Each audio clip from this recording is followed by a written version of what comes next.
Alrighty then.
Let's see. Is this stream going through? It says stream is on. Trying to update my YouTube channel. I'm trying to update. I'm hitting update on my YouTube page to see if it opens up anything. I don't see it anywhere. Let me see. No, YouTube.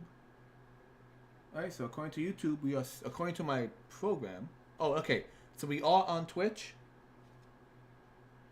So the Twitch is going through okay. Oh, yeah. Here we go. All right, let me put this. I'll put it on mute so that way I can see the chat, if anything. Yep, perfect. So the people in the world can hear both you, can hear me. God help them. Because once again, it broadcasts over the Twitch first, and then it takes a minute for it to like update over on YouTube. I don't know why YouTube isn't. I don't know why it's not showing up on YouTube right now. Are you watching on YouTube? You said. It's loading, but from what it says, it started. It said it started about 110 seconds ago. Okay, maybe it's just having trouble like resetting.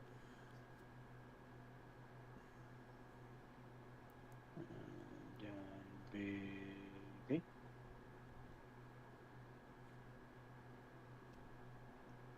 But we are on Twitch at least. I'm feeling twitchy anyway.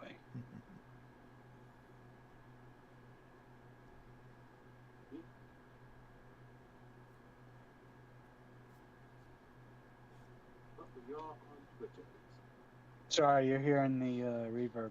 You might want to block that because it's picking up what you're saying off of my computer. So. All right, I put it on pause. Or just mute it. That way you can watch it in the background if you want. It also is going to be a loop over and over again, repeating itself. Yeah.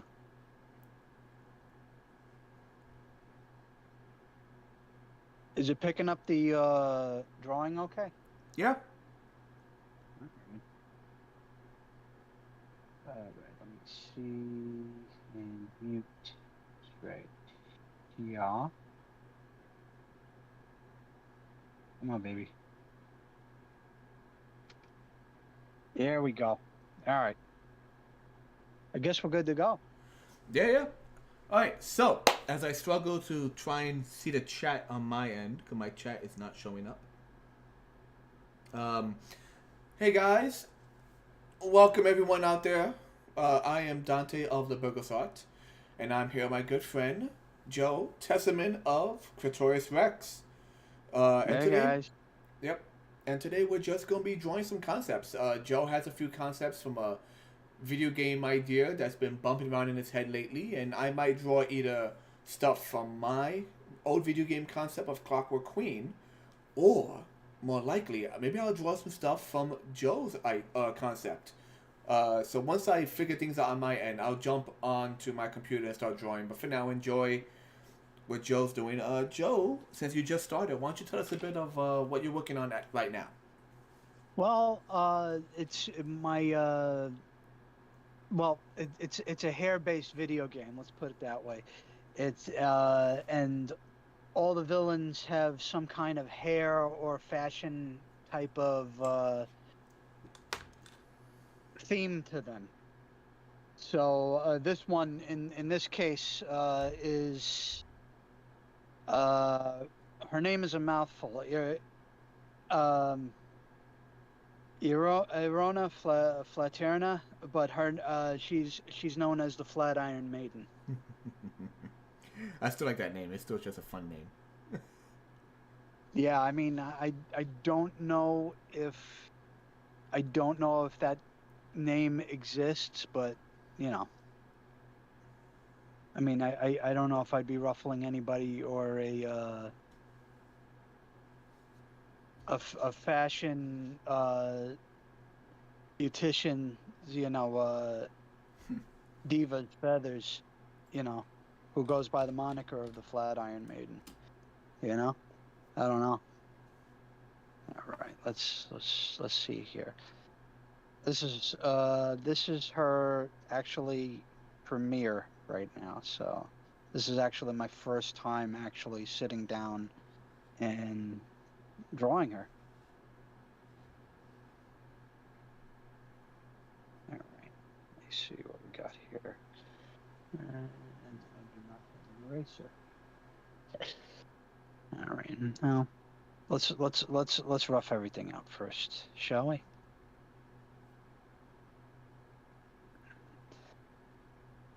Now here she has a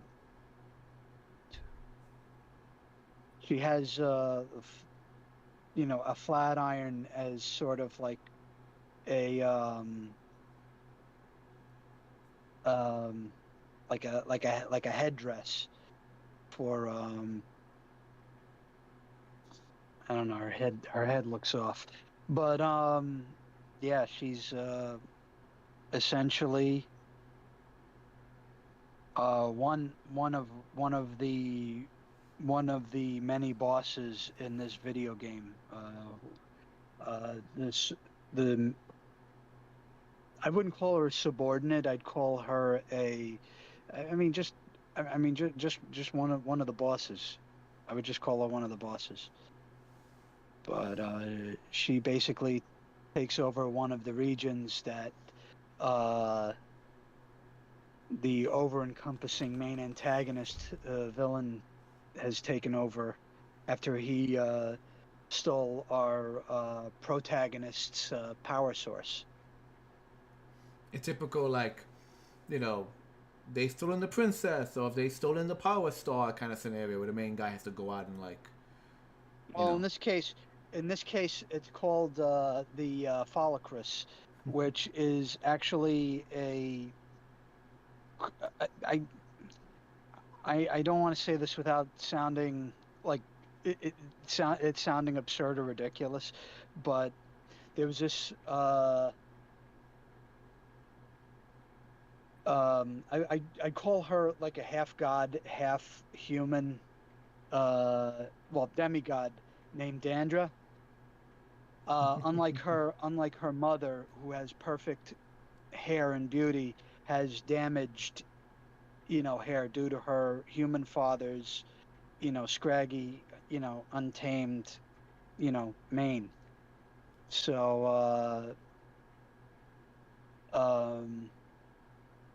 I believe in the story we have her mother actually vanquish her to another like realm, but all that's left behind, like one is one of her I guess you could call it like a dandruff like crystal or something like that, but it's a piece of her damaged hair, and she entrusts one family, one bloodline to essentially um, foster and guard this power. Meanwhile, using it to I don't know. I guess you could say for the benefit of mankind. I don't know how you'd benefit from it. I, Like give people good hair days. I don't know. I still love the fact that, much like with my game concept, um, we have more or less a pretty in-depth backstory, whether or not it's in the game.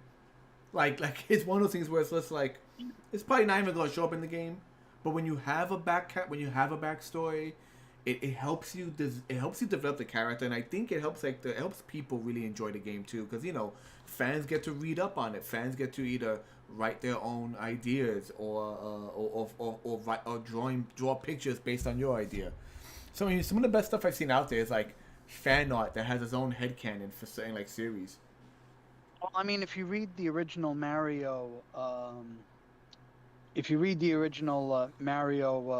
instruction manual, there was like a 3-page like story arc of like everything that went on and Yeah, like who the Koopas were, like what they were doing, like the fact that a lot of uh the Mushroom Kingdom residents were turned into like blocks like and like things like that.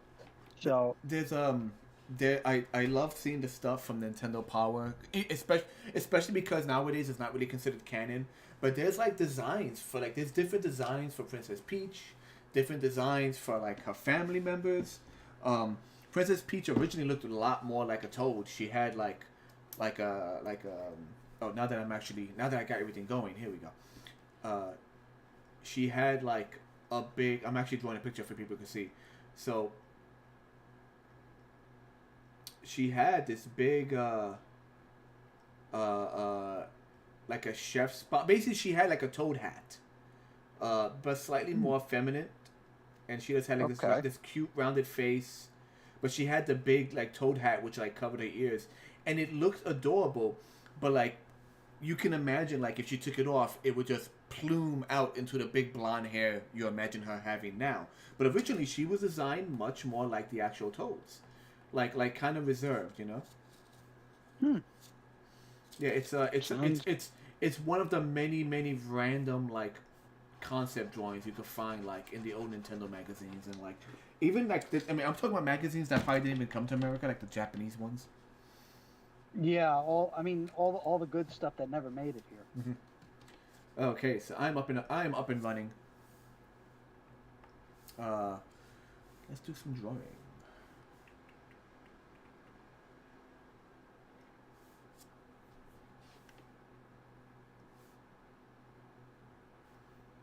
So I'm thinking I want to do that freeze style idea we were talking about. Yeah, I have his design somewhere over here. Yeah, I'm just trying to think of a good. I'm thinking like a bit of an Elvis kind of pose, with the way the shoulders shimmy back and forth. I'm just not sure how to go about it right now. I don't know. I kind of think of him a cross between like a little bit of Travolta, a little bit of Nicholson, a little bit Yeah, of yeah, like that's it. I like like. these sleazy, greasy.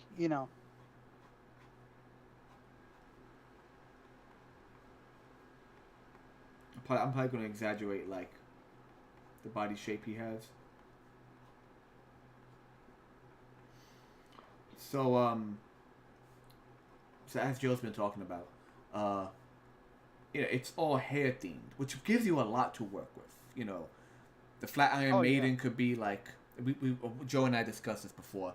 The Flat Iron Maiden could be an actual like knight.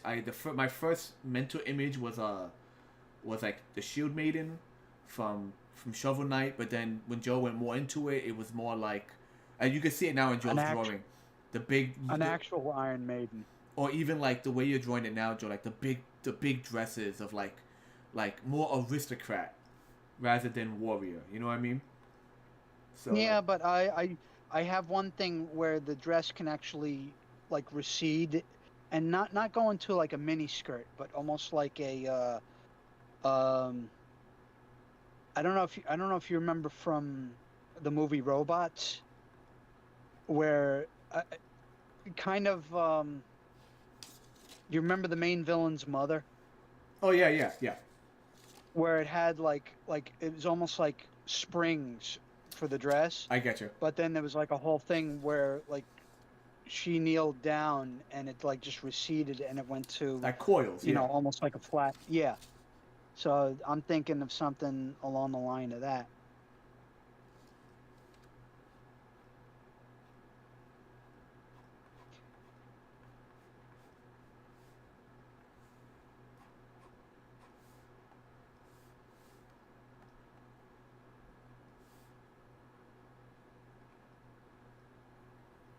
Yeah. For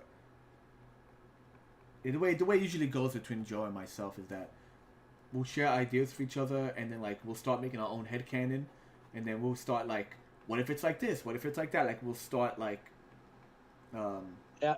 thinking of Hold on. basically making designing characters based on each other's like general idea. Hold on. It's, there we go. Back to regular. Okay, there you go. I do imagine like in a more sprite animation scene where like um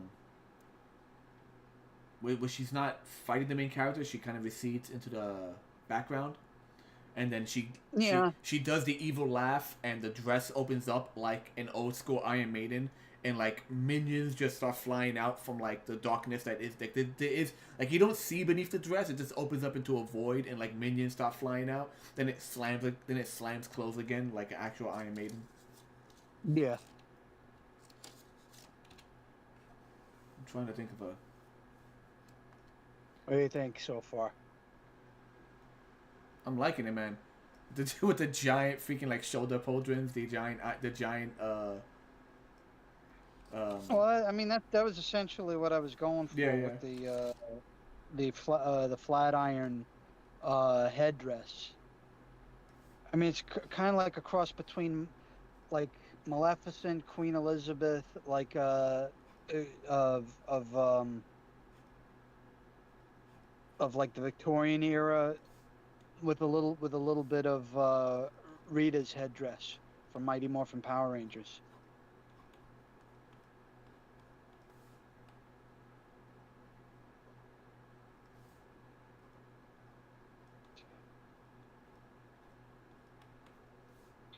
hmm.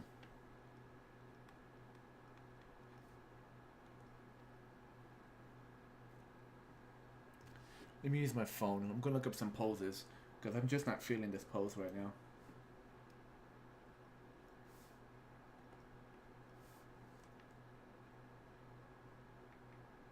It looks okay. I mean, Yeah, give me a second. I don't know. I'm just not feeling it. It's a bit too stiff for my taste. Like a bit okay. too like I don't know. Rigid. Yeah, Well, it kind of would fit his style a little bit. very true.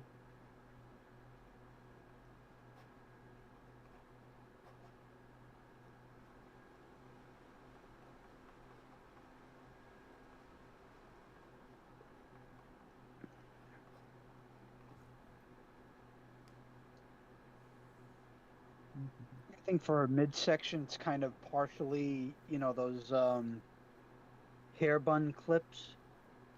I get you. Yeah, yeah, I know. Yeah, I mean, If you can, doesn't even really make any sense. if you can, scoot your drawing a little bit to the left. There you go. There we go. Yeah, All right. that should do it just fine.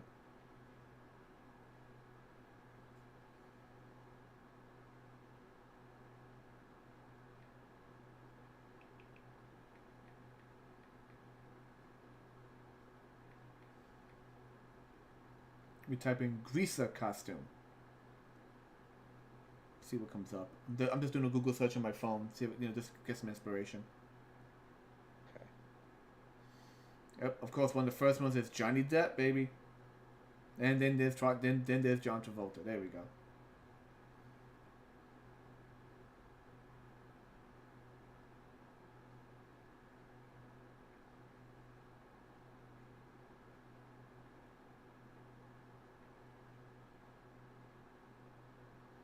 Like I'm trying to be over exaggerated. Like I want to there's an anime called Space Dandy, Yeah. and I'm kind of like with the skinny legs, like kind of the skinny lower body, Lupin the Third kind of look. I'm trying to go for that, but it's a bit it's just not working. So let me get an actual reference of like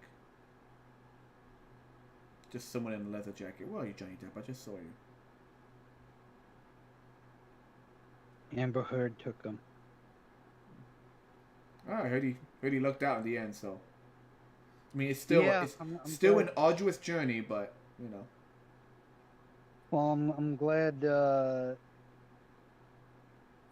I'm glad they finally woke up and saw what was going on.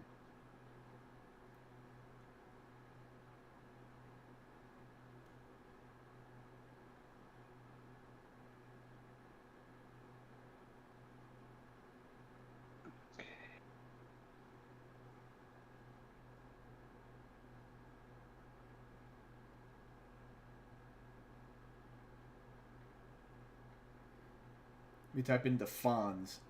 There we go. Yeah, he works too.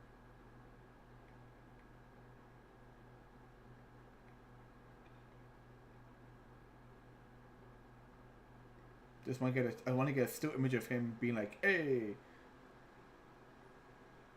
Oh, it's with a Z. Of course, it's with a Z. Why would it not be with a Z? The Fonz.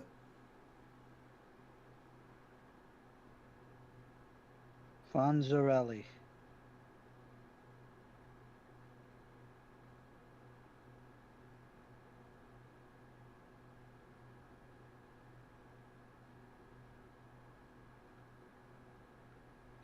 Yeah.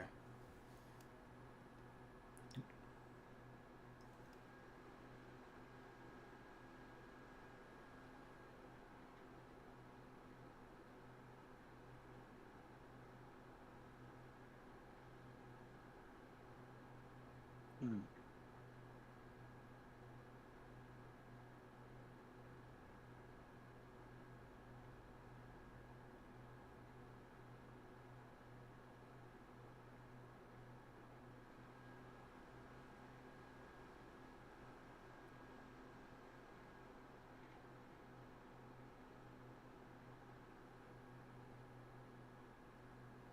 God, I can't find like I'm looking for like the typical like standing while pointing at something kind of like aggressively pose, and I just can't freaking find it.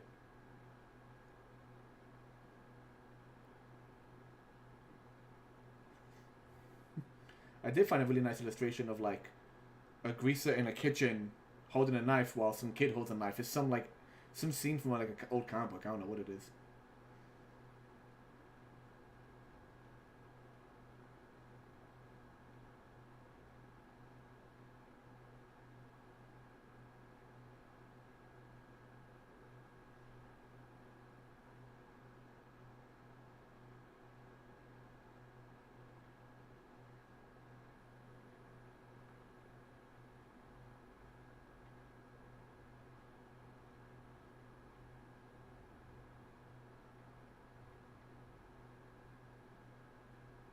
God, I'm just wasting so much time trying to find this freaking picture. I'll go with this. Boom. Okay, I'll just go with that. Let's start over. Cause this, I don't know. I'm just not feeling it. Just not feeling it. You're making much more headway than I am with today's stream. I'll tell you that much. I don't know what the hell I'm doing at this point. So I mean, I'm just.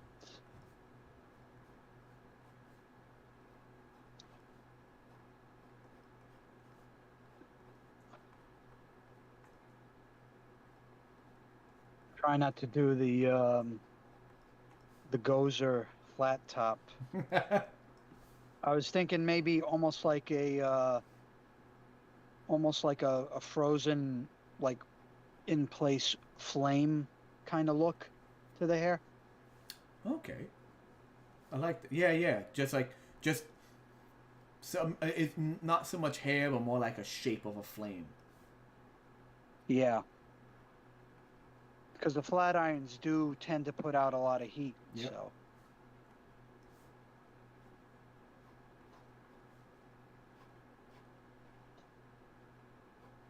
I'm still not sure how I want to do the arms though.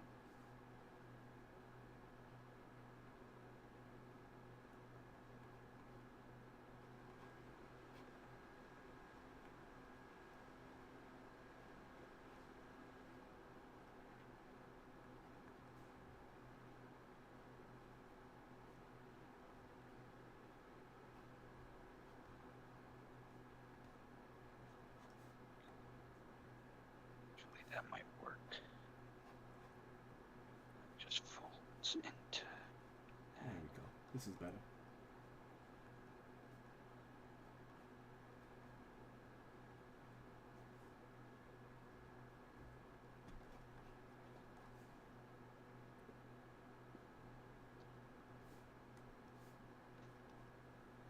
Hmm. I want to always have like his head is. I want to like exaggerate, but like, his head is always like leaned forward. What's his name? Snake from like Powerpuff Girls. How he was like Well, he was kind of like a modern greaser. He was always like leaning forward, like what you looking at kind of attitude. almost kind of like I don't know if you remember from, well, you probably haven't seen it, but I think it was the remake they did of Nosferatu in 1977. Klaus Kinski, he did a thing where he had like that head thrust. When as he was lunging toward you. You know, Oh, cool. and I think Robert Englund basically said that's what he took from the thing for Freddy. Where he has his hand out like that, and then his head is thrust forward as he's making the approach. Mm-hmm.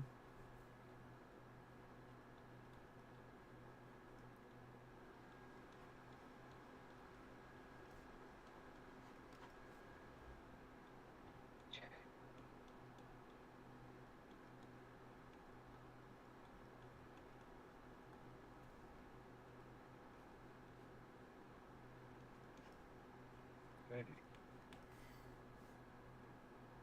As I'm drawing this, I'm thinking of CinemaSins did um, Lost Boys, right? Uh-huh. And they're making and they joke about the scene where like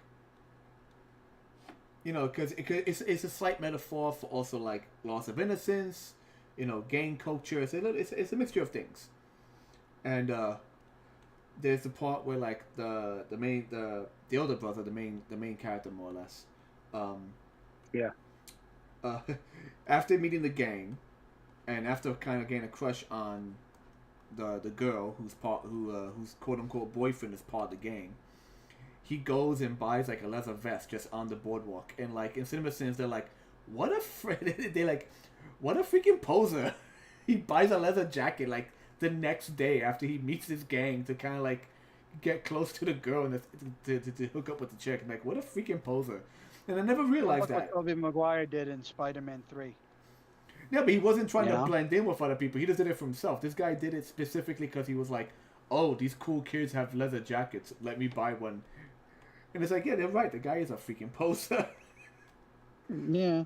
not, It not, sounds not, about not that I'm right. defending freaking Spider-Man 3. I'm just saying. No one can defend Spider-Man 3 at this point. God, I am hating my drawing today. What is going on? Like, in my mind, I see what I want. I know what I want. I Dude, it's an initial layer. Just go with it. Yeah, don't worry about it. Don't think. Just draw. Don't don't pre don't predetermine. Don't You know what? don't Let me do. You know what I'm gonna do? I'm gonna do some basic like character stuff. Let me like think of how I want the head to look. Let me think about how I want the face to look. Let me do some character stuff before I try and get like Yeah, of the course. actual like the rest of the body down. I'm still getting stuck on the freaking the arms, the cuffs. Hmm. I don't see her as having a staff or anything. Well, once again, I actually, if you're going for royalty, or like not even royalty, but like high ranking, a staff or even like a short scepter might work. Might work. I was thinking of almost like a like part of her hair, like I don't know. It doesn't match. It doesn't match the theme in her outfit. But you know how those stuffy society matrons have, like little doggies and stuff like that. Well, I was think yeah. Go ahead. Go ahead. I was thinking of something along the line of like her. There was a part like where her hair was detached from her, but the detached hair became sort of like a pet or something. Hmm. I I was was think. thinking Yeah. because I was thinking maybe they would form teeth that almost resemble like nail files or like the pointed of nail files. I was thinking maybe give her. I mean, it might be much because she already has the giant like shoulder pieces. But one idea is the actual like big French wigs, but sculpt it more like a flame. Maybe go with something like So just for aesthetic wise, not so much as a living so secondary creature. add a little bit more on the side here, right? No, like Like those big curling fake French wigs that were like freaking sculpted, but maybe go oh ahead. yeah, yeah, the head wigs. Yeah, but like just give it more of a flame. Like, so I was looking at lately Leica, the guys who did Coraline, all the stop motion stuff. Lately, they've been Yeah. putting up short videos on YouTube, which I think is cool, just to make sure people don't forget about them. And they did a short video about hair and how they like as they did more movies from Coraline to Paranorman to the Box Trolls, they basically grew and developed their hair department. They have a department Oh strictly for yeah. hair, and they were talking about in the Box Trolls. The Box Trolls was all about angles and shapes. In fact, what they did for Box Trolls was they took the original ink drawings, which are just these scratchy line drawings, took Uh-huh. wire and bent the wire into like the skeletal frame to mimic the drawings, and then built the sets off of that. Like they were trying Hmm. to copy the angular drawing. So what they did for the Box Trolls, since everyone in the Box Trolls has big fake hair, it's hemp. They essentially took hemp strands, glued them onto a piece of like glass, uh, twisted and bent them in different zigzaggy shapes, and Yeah. essentially the way the woman describes it, the hair in Box Trolls is more like basket weaving. And when you look at the characters, you realize, oh my god, every character has like basket woven hair. It's like really unique and really cool. I gotta check that out. Hmm. Sounds okay. Yeah, it's a short video. You can watch it on YouTube. It's actually really interesting. No, I'll definitely take a look at it. All right. I think this is starting to look like something.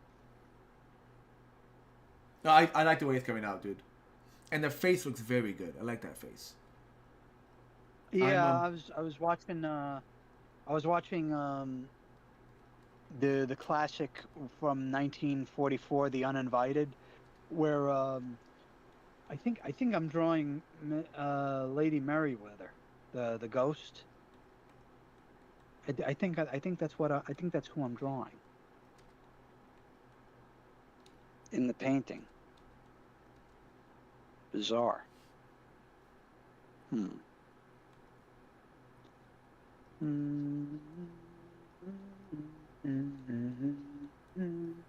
Yeah, Do-do-do-do.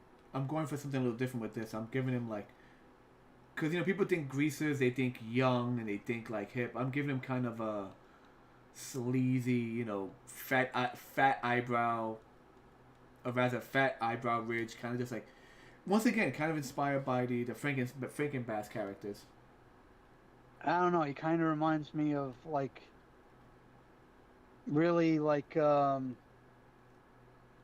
man, like ex-convict, like really like Joe Swanson from Family Guy, and John Fetterman type of look to this guy. Yeah, right now leaving him bald. He looks even creepier. But yeah, I'm working on it. I'm working on it. No, it looks good, dude. It looks fine. It's fine.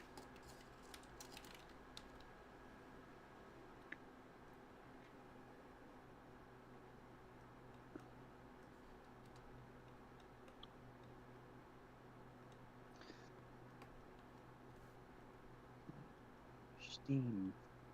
Hmm. It might actually be kind of cool. What? I Steam? was thinking maybe steam would come out of the flat iron and I don't know, maybe manifest his hands. I don't know.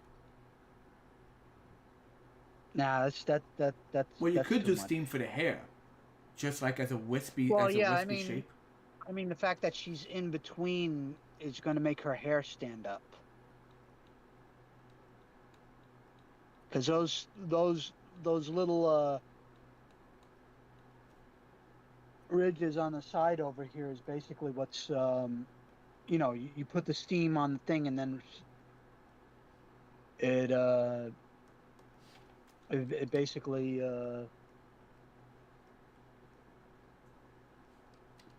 hmm.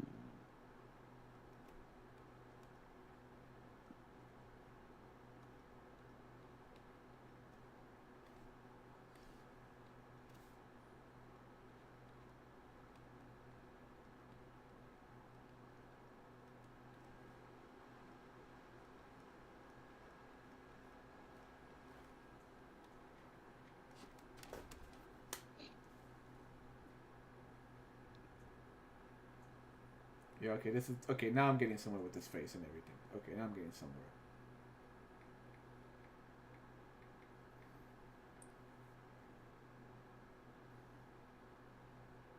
Let me type in pompadour.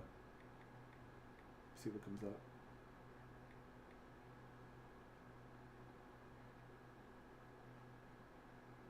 There we go. Pompadour greaser. Boom. Okay. Let's see what YouTube gives me. Not YouTube. See what Google gives me.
Yeah, it's like your typical like it's like a rocket coming off his head, pretty much.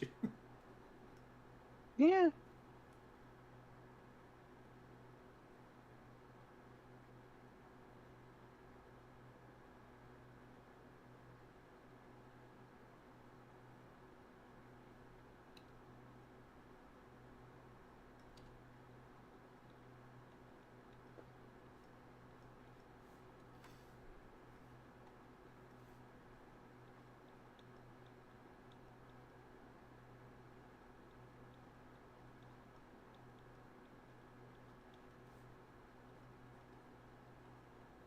I was But thinking maybe these could be heating coils in between each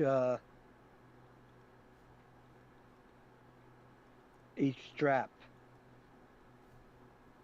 okay, yeah, that I like. That's a cool idea. You could probably um like really big thick ones, like one on a what's it called? Like on a radiator, if you want to do that. Yeah.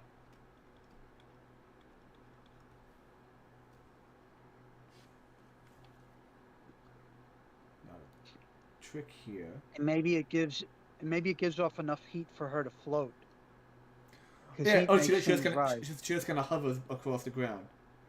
Yeah. I like that. Let me see. I mean, also I was thinking, I mean, but then it might be a little too but Just give a little steam around the legs. That way you get the idea that she's like not even touching the ground. What were you gonna say? I'm sorry. uh I don't know. I was thinking because I'm trying to think as closely to the torture device of the Iron Maiden as possible.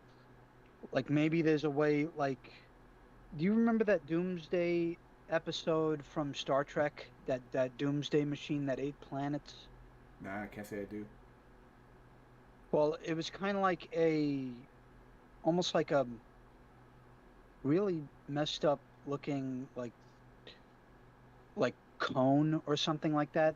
But it was kind of based on the premise of this, where it was moving through, but then at the biggest like apex of like the biggest uh widest part of the thing had an opening of a mouth. Mm. Like maybe she grabs in Langley, and it's almost like a torture where she's like steaming him Well, inside once here. again, you could just draw a line right down the middle, and just clank. It opens up to an Iron Maiden. I don't know, Oh, from the point here, yeah. some wires just come in, grab him, pull him in. It could, I'm thinking about it more like sprite animation, kind of like it opens up, curling iron wires come out, grab him, pull him in, it closes.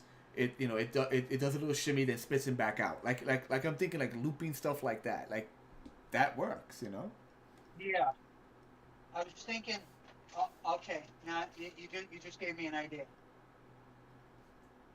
for the design.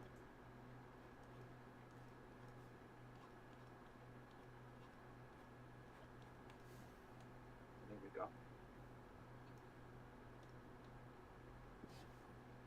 I think I know what I'm going to do. I think so. I'm not sure.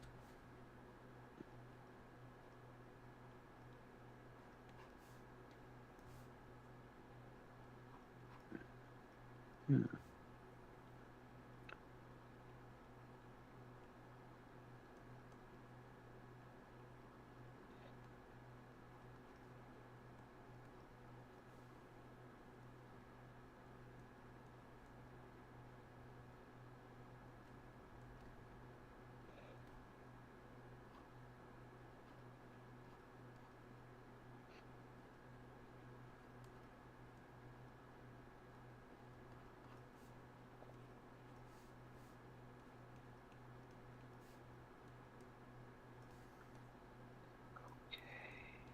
There we go. Yeah. Once I had the face down, I'm like, okay, fine. That's part of it right there. I'm gonna thin this neck out a bit though. That's how he gets it. Okay.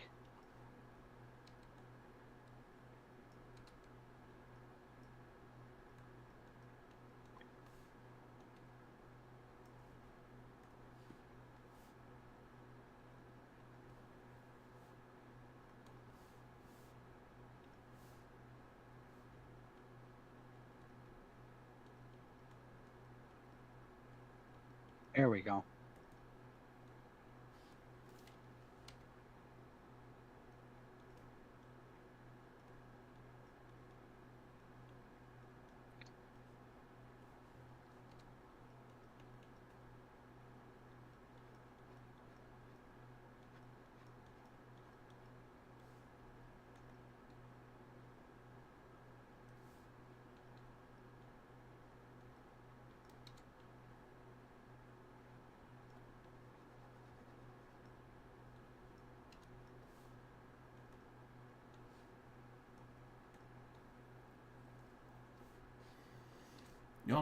I'm liking this. I think I'm liking this mainly because it's coming off.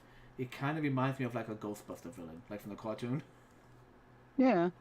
Like that's also kind of the style I'm imagining. Like, because the Ghostbuster cartoon came from an era where they had like it was American and Japanese artwork. It wasn't so a lot of animation now is sent to Korea. Nothing wrong with that. There's some amazing animation studios over there, but there's a difference when you see American designed characters from the 80s that were sent to Japanese studios. There's a certain difference in the way they're drawn.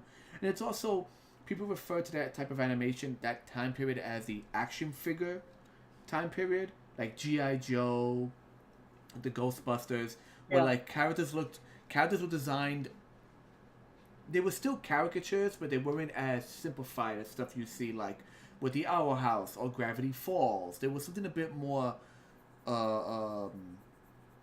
I don't know. I want to say mature about it, even though it was still not really mature. I can't really describe what the but it was different. It was the animation style was different. It was uninhibited.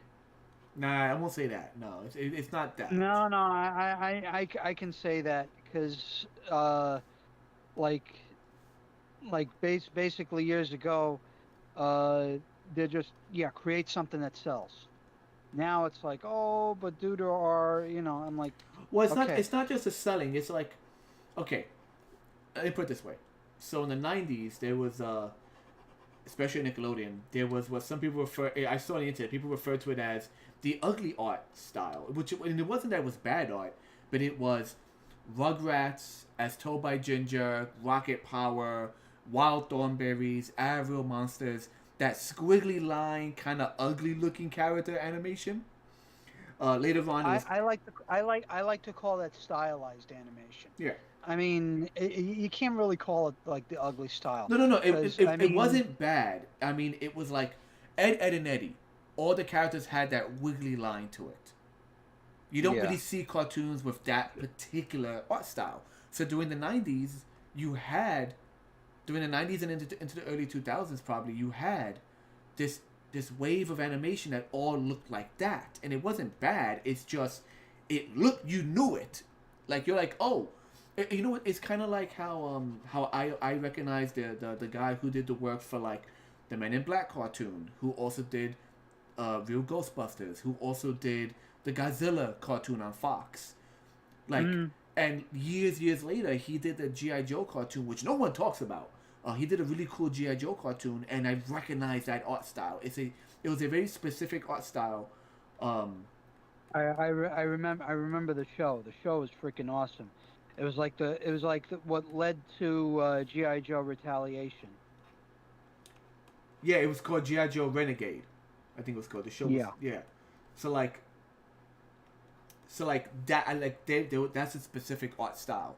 So in the '80s you had what people referred to as the action figure art style, which was um, Thundercats, Silverhawks, anything from GI Joe, Bionic the Bionic Six, where like the yeah, characters something about the way the characters were drawn weren't like stylized anime. It wasn't soft. It wasn't soft. It was like rugged. That's a good word. It was yeah. like rugged the way the characters looked. It, So it was bold. huh? It Yeah, was bold. yeah, yeah. It just had this kind of how like I don't know if you remember the not it was definitely not the same style, but I don't know if you remember Well, I mean, the Spider Man. it had it had like like paint peeling on the wall, like patches. Yeah, even the backgrounds was freaking Yeah, unbelievable. It yeah. wasn't that, you know, kind of crisp backgrounds. It was like But the but the people animation, like I'm talking about the way they designed the characters, like that's a human. That is not a stylized human, and it's not a stylized kid whose head takes up, 25% of their body. Like if you look at almost any cartoon today, and this isn't a critique on cartoons, but it's a stylized. Children are drawn with larger heads as like a shorthand. But during the '80s, you didn't get that. The anatomy was more realistic to how actual kids look. yeah. That's what I'm aiming at. Like the proportions were different. Mm. Hmm. And once again, it's not a Awesome. critique. It's just you don't see that I mean, it's because just as it was. yeah, it's not a critique. It's just that they don't do that like that anymore. It's like remember that Spider-Man cartoon. It was very short lived where he goes to an alternate universe with animal people and everything. Spider-Man Unlimited. Yeah, and in that they aimed for quote unquote comic book style where like there were tons of black shadows, like black ink was everywhere in that show. And like you don't see Yeah. that. You don't see that kind of. You don't see people trying to emulate that kind of comic book style. Okay.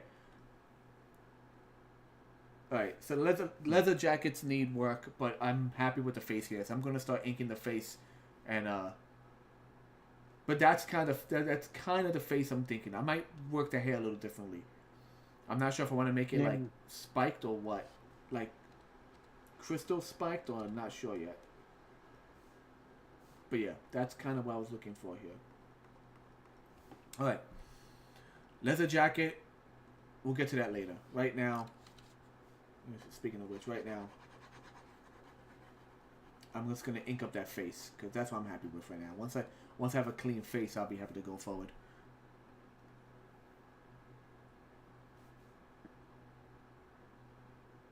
Okay, so we drop the opacity. Add a new layer.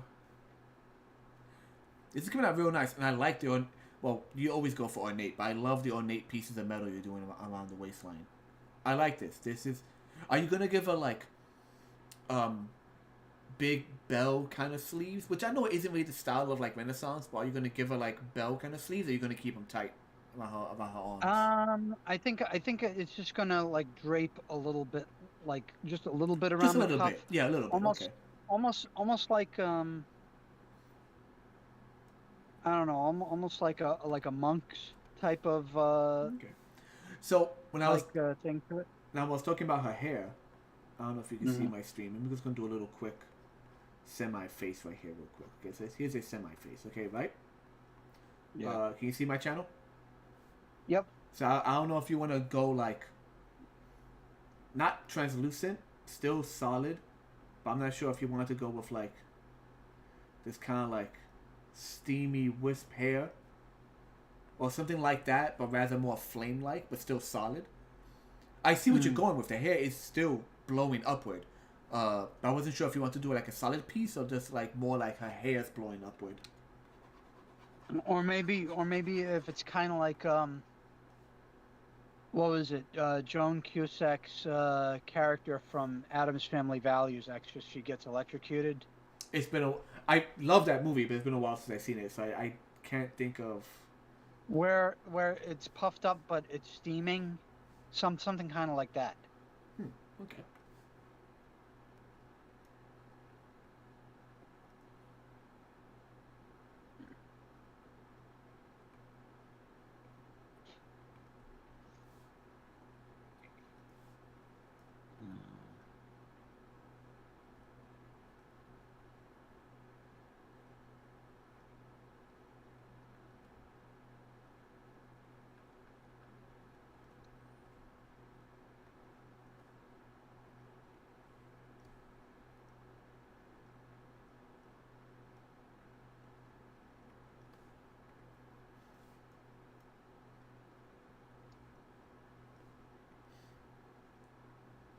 Did you ever see that? I don't know if the movie was called Cyrano, but it was based off the play with Oh, what's that comedy actor? His catchphrase was "What? Excuse me," and no, not Link from Oh, the Steve Martin. Steve Yeah. Martin. Did you ever see his Cyrano Yeah. movie? I saw it many years ago, Yeah. and my character has that nose. I gave him the Cyrano nose. Well, the way I drew him, his nose goes down almost like it's just like one giant drip. Oh, I like that too. That sounds good. Yeah, I have it somewhere around here. I'll send it to you later, but I have him somewhere.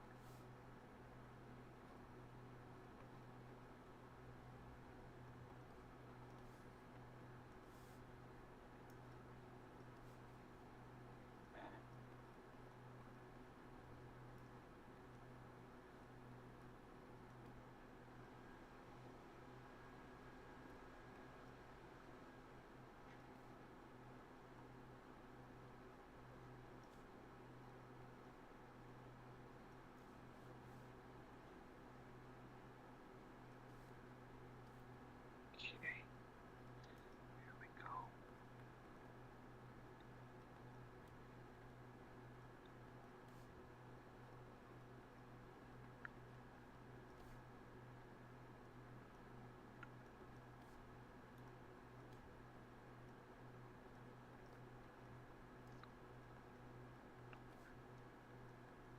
Thinking maybe just have it just on one side, and then the other side is just like maybe just battered steel a little bit, weathered steel. All right, a little asymmetrical. Yeah, because I mean, you already had the point on one side where maybe this is actually the tendrils that reach out and drag Langley in. I'm still imagining like the old phone wire curly like wires. Yeah. Like I'm Well, imagining I it's still got to design her cousin.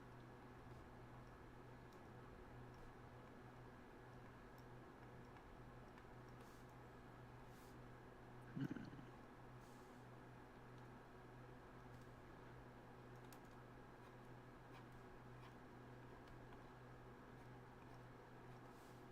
You're doing these multiple things on Streamlabs, right?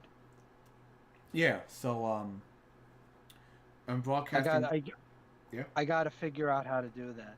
That way, I can do this, with the Instagram and Well, once again, the well, I'll tell you right now. Instagram, from what I know, there isn't. Um, so I use Streamlabs, but I use Restream. That's the program that actually is duplicating it. mm, So the free version of Restream lets you do two. For a while, it was like letting you do four, but now it's just two. And yeah, so it's Streamlabs. Then you basically make an account on Restream, and it plugs into your Streamlabs. And you choose like the okay. one hub. And my hub is Twitch. So from Twitch, Yeah. Streamlabs broadcasts over to Twitch, and then Restream duplicates that to my YouTube channel. Mm, okay. All right. I gotta look into that. But like I said, yeah, it doesn't work for Instagram, which is Okay. it's just a programming issue. Which is why when I did do the Instagram one, it was you could tell I was recording from a different device because it was like Yeah. off center. It was like literally my tablet was above my head, trying to record like the screen next to me. Yeah.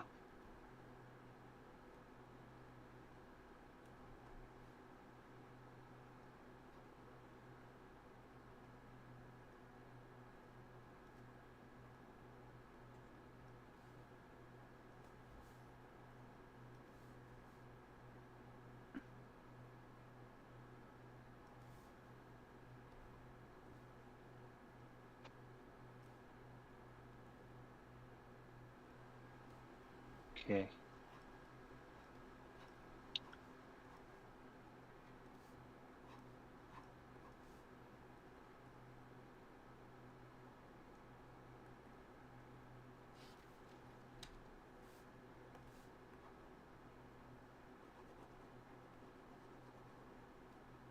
Okay. Hmm.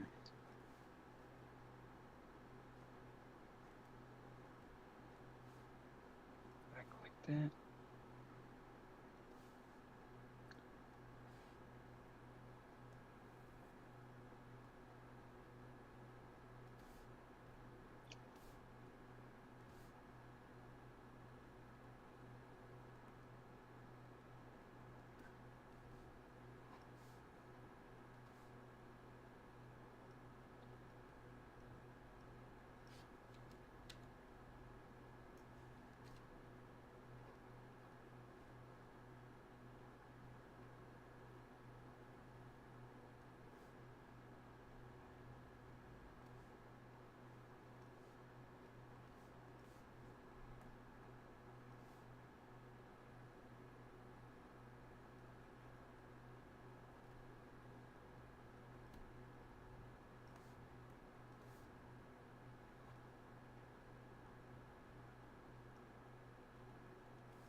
that looks okay. Now I'm happy with that. Yeah.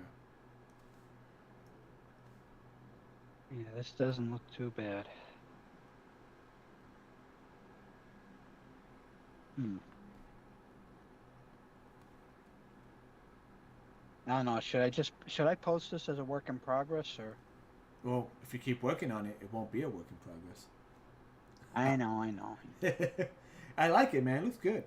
Keep going, you know, and then yeah, post it. Post the pencils, and then later on, post the ink. Just here, why not? Why wouldn't you post it either way? Yeah.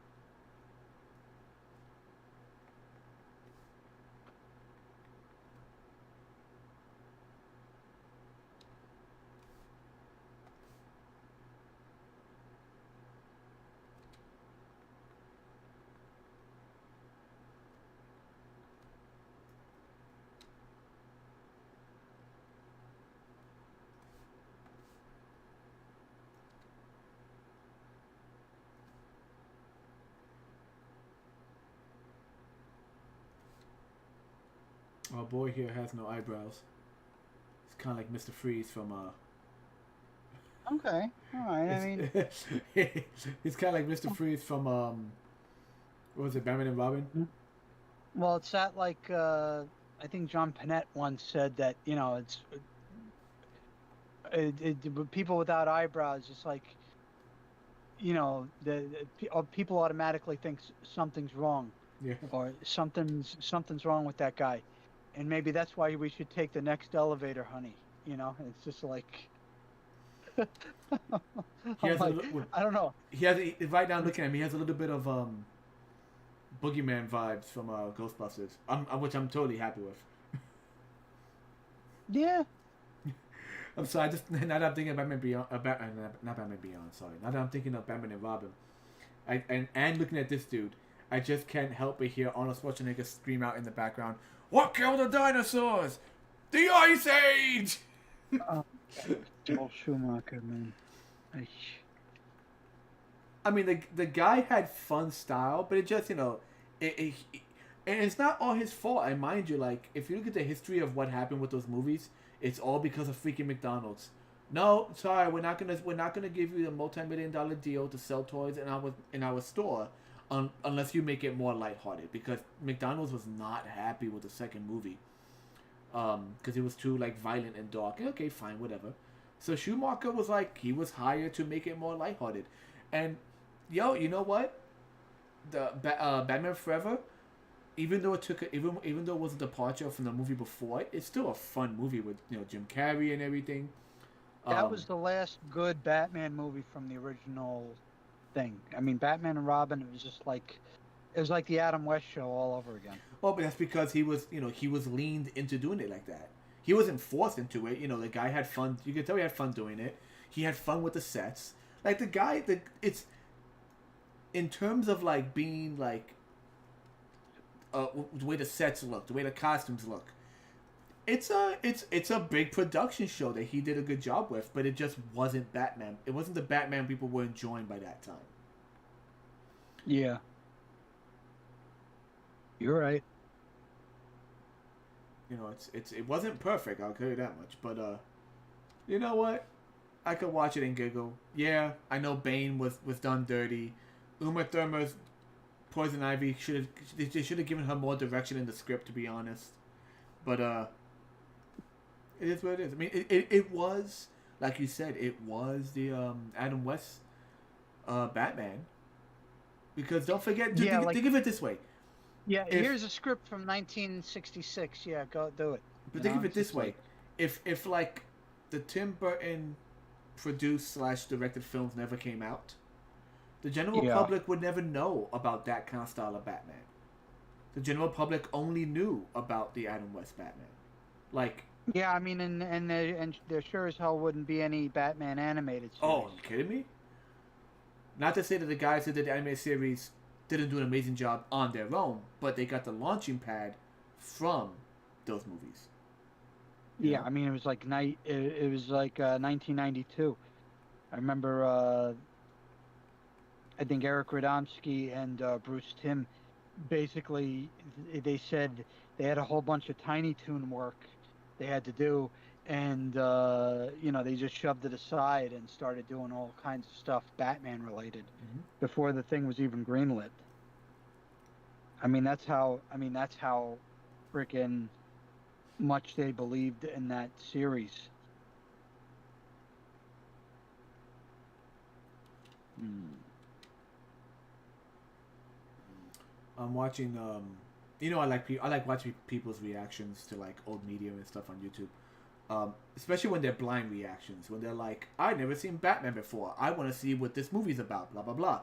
I like watching Yeah, those videos because when someone's reaction years later with no nostalgia to the product looks at the camera and goes, "That's an awesome movie." It kind of validates our geekdom. You know what I mean? Um, well, yeah. I mean, I hated when he said that, when Kevin Smith was like, "Oh yeah," but he's like, I remember when the trailer came out, it's just like, for first Batman movie. He's like, you could have written like Batman with piece of thing on a chalkboard, and people would have freaking, lost their shit. But you got the bat symbol, you got this. He's like, and then when it came out, he's like, yeah, this validates everything I've ever believed in about the character. And he's like, but it doesn't hold up though. He's like, when's the last time you watched it? I'm like, it holds up more than you actually think. it holds Because up at the people are, same time. Dude, Batman kills people in that. They don't show it, but he think it kills. Like it's kind of like it holds up the same way the 1970s Superman does. Which, by the way, I just watched someone watch that for the first time, right? And this is a person whose entire YouTube channel is about comic books. He goes, "Yes, I have a YouTube channel. It's about comic books. I do comic book reviews, and I've never seen the original Superman. I am a that's hawk." And I know he's like, I know it sounds crazy, but the original you're Superman a horrible movie, fan. the original, no, but the original Superman movie was based off of like the Silver Age, overly campy 70s, 60s Superman. He has Well, yeah, powers. because they didn't have Denny O'Neil or John Burns, runs on Yeah, Batman, yeah. So on Superman yeah, yet. so he has powers in that people are like, Superman doesn't do that. Like, he has these abilities that people don't recognize. So it holds up. Because It holds up with the knowledge that at the same time it's not necessarily the modern Batman, but it did something different. It Superman, this guy watches his film, Joe, and he goes, "I get it now." He says it does stuff in the movie that contradicts what we as fans know as for the Superman movie. As yeah, Superman, it contradicts a lot. Like, he doesn't have these certain powers or these certain things. But he goes, "But you know what? This movie," and this is a quote from the guy. He goes, "This movie has more hope and whimsy than yeah, all the new Superman films. I don't know yeah. if you could pull those off today." He says, "I don't know if you could pull off that level of like lighthearted cheekiness in today's films, but But that God, magic doesn't exist. yeah." And That magic doesn't exist anymore. yeah, and he says, "God, but I miss that." And it's true. Like, you watch that, and it's like, his strange enough, one of his favorite scenes he said was, yeah, when Pa Kent dies in this film, there's so much more weight to it than in the new films. And I'm like, Yeah. finally, someone said it. Finally, someone said it. And there are two things in that movie that prove to you that, Christopher Reeve knew how to play the dichotomy of Clark Kent and Superman.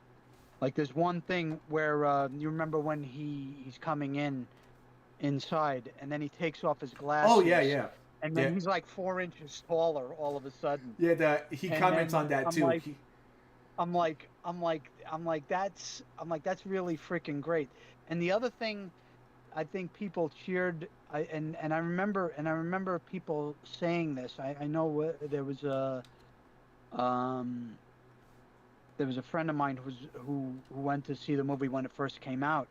Uh, you know, people, yeah, they reacted to him knocking over the dam, but the one thing when the audience cheered was that he ripped off the side of the car door to get Lois out of the frickin' car. No. You Yeah, know, yeah, yeah. that's relatable. That's what everybody Yeah. has wanted to do. I mean, nobody's ever wanted to freaking knock over a dam or something. Like, You know, it's and I mean, he he's pointing out like he's like obviously there's a lot of tongue in cheek that wouldn't really fly today, um, not completely, not in a big budget movie, but when he, because if you think about it in the movie, and this person on YouTube whose name I forget regretfully, he points out while he's watching the film, he's the video is edited, so he pauses it sometimes and talks to the audience.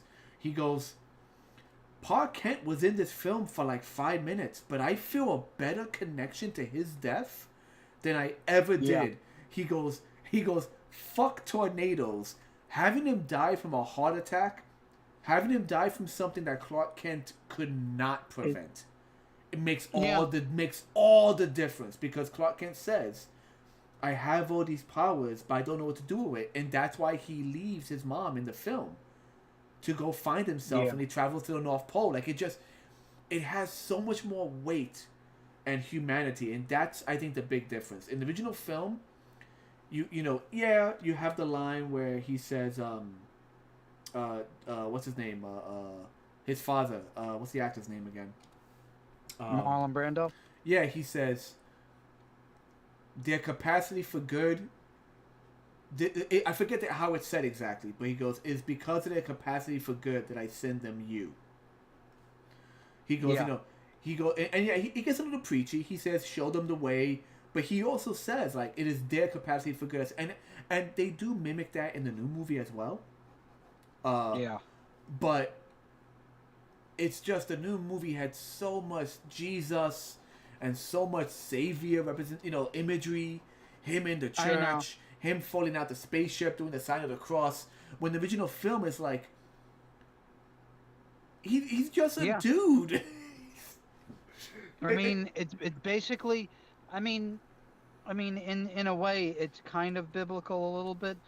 As a matter of fact, that's how what's his name, Mike Uslan, actually got his comic book course at a local college put through. Because he basically asked the person where he says, "Oh, there's no educational merit with comics." Remember, he said, he says, he's like, before you shoot me down, oh, come on. What's wrong? I think I might have to jump off in a few minutes. Did you forget to plug in your phone? No, we usually. This is why I hate being here. I mean, it's like. Tell them you're busy, unless it's life or death. Just tell them, listen, I'm literally live on the internet right now. No, it's something that we usually do this time of night. So. Ah, gotcha. Yeah. Dude, you produced a good piece of work right there. So. Yeah, I mean, 45 minutes, actually not bad. I think I might post this as a progressional type of thing. Dude, yeah, please post this sketch. For those of you who are wondering, who might watch this video later on. Oh, hold on. Did I lose my? Let me check. There she is. Give me a second. I just want to make sure. I'm gonna make sure. I just realized on Twitch, at least on my device, I'm getting a network error. But on YouTube, it looks like it's still broadcasting, thankfully. Yeah, it's still going. Okay. All right. I think I better sign off. Yeah, I think. Oh, I think good timing on your end, because I think something just happened where the stream just got jammed up. All right, man. Like I think it literally just froze up on us. But yeah, dude, I don't know if people can hear me when I'm talking. Give me a second. Maybe the audio's still going through. Hold on. Give me 1 second before you jump off, Joe. Mm-hmm.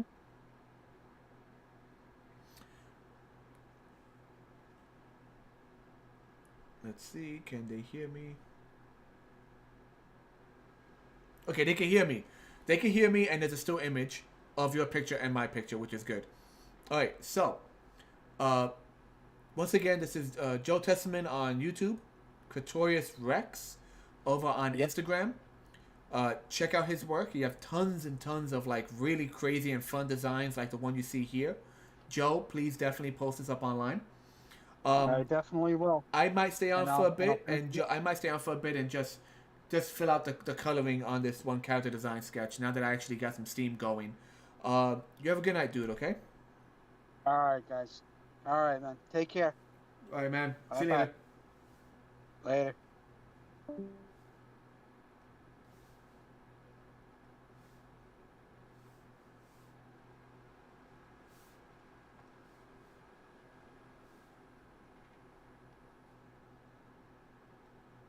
Okay, let me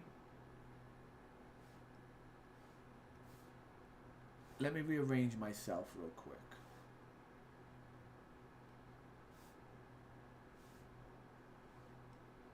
Because once again, I finally nope. There we go. I finally.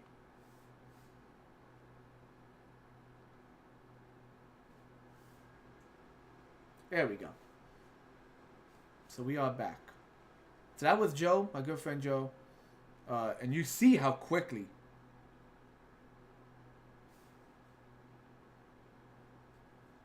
You see how quickly he produces character concepts. Like he had the idea and he just sits down once he gets going. So definitely please check out his work if you haven't seen his work before.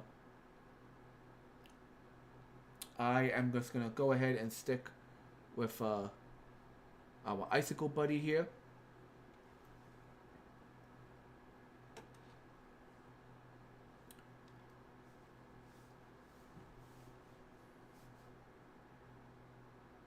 All right.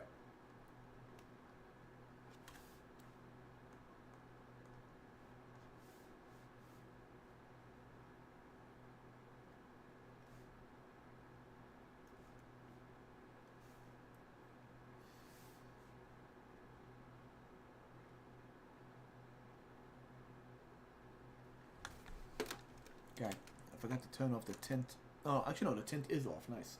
The tint, the eye protection on my computer. That way I can actually make sure I'm using the right colors I want to use.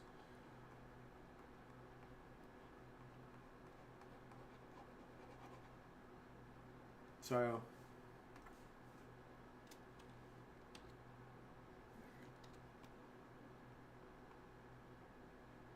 Yeah, so there was Joe and I just ranting about like everything from animation, the comic books, and yeah, just the passions of our life. Joe's a huge comic book fan. Always tell him, dude, like all you have to do is sit down and just start talking about, just go off like you normally do as you're drawing, and trust me, you'll fill up the empty void that is the silence of streaming by yourself.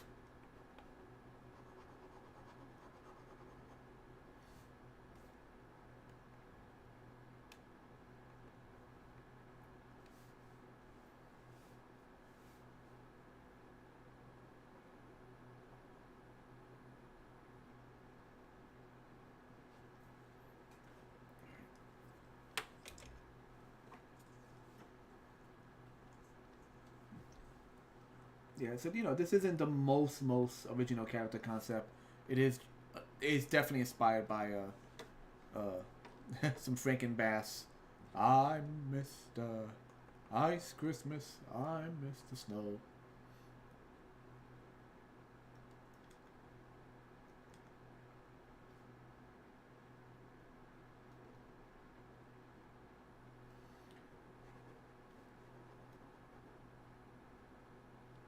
Right now, I'm just mainly doing some flat colors, letting some of the light cross hatching speak for itself in the face design.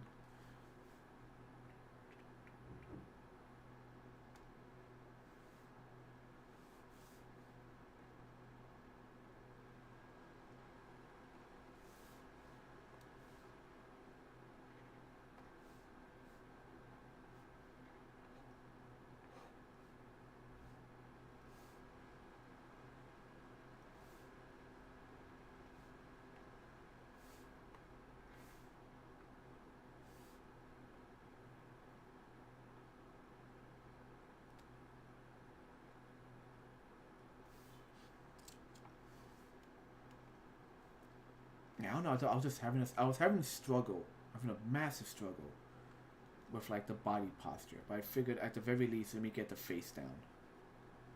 And later on, I could probably. Later on, I'll see what I could do for the body. I'm imagining, you know how Johnny Bravo is designed, with like the big muscular top and the little legs in the bottom.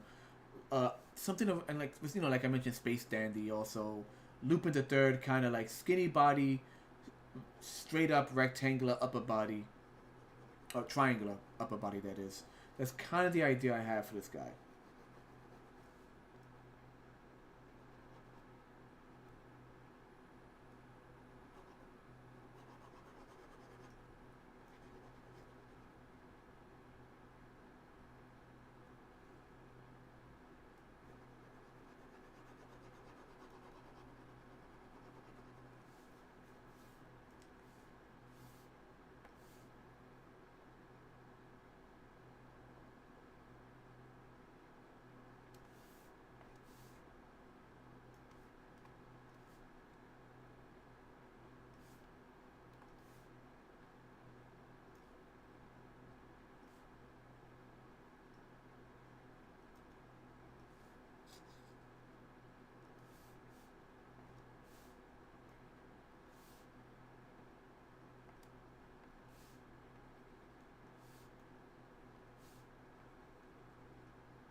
For now, give him like yellowish teeth, just for now.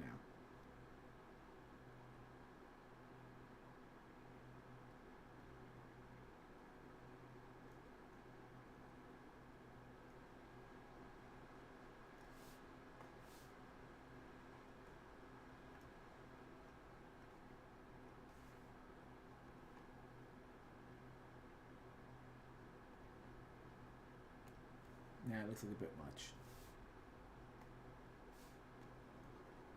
There we go.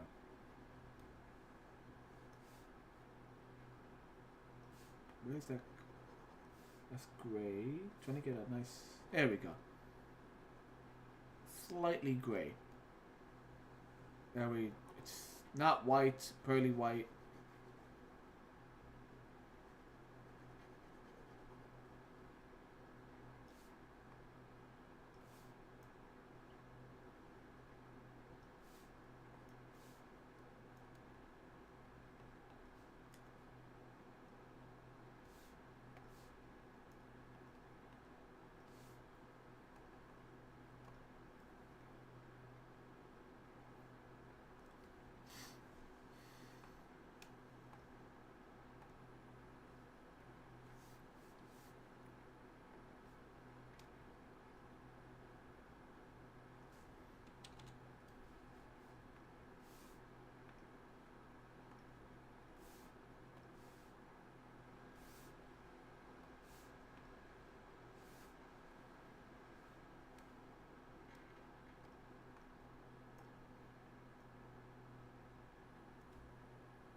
Just work on that line for a minute. Nope, nope, wrong button, boom, there we go. What's this? Oh, it's a sketch layer. Ink layer, I'm looking for the ink layer, there we go. Okay, looks like he's sad as opposed to like.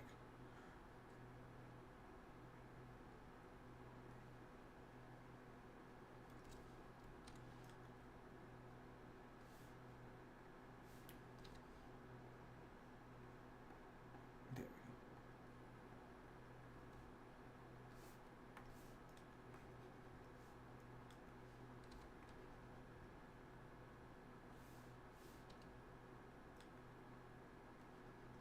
Why is that?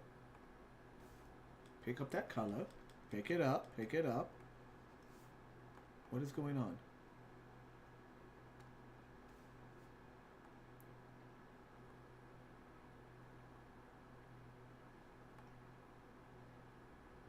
Oh, I'm an idiot. I thought I was erasing. I wasn't. I was drawing this pink in there.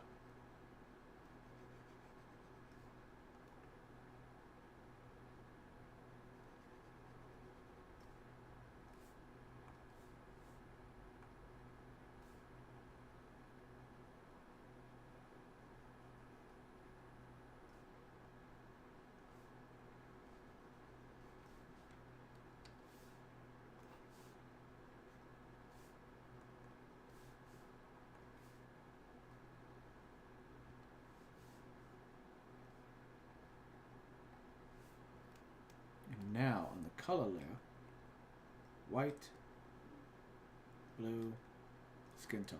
Boom. On the ink layer, there we go. Does that help?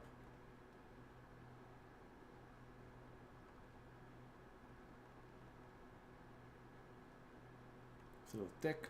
Fix that.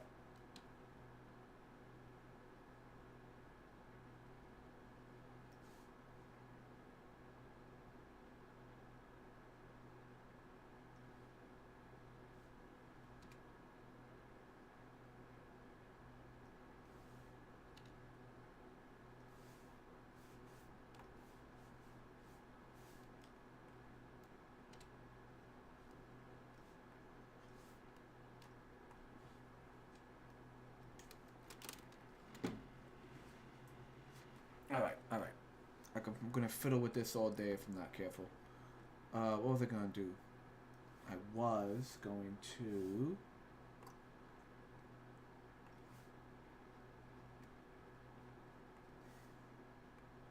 do that. That's good.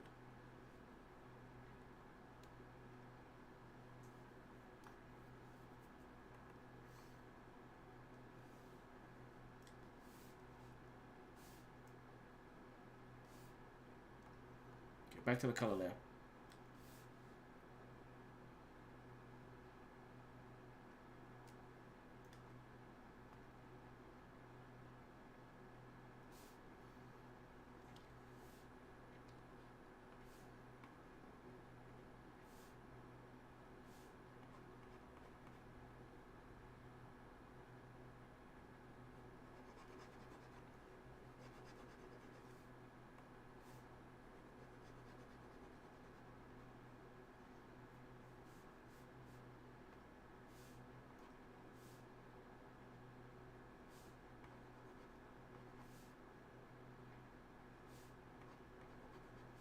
Yep, here we go.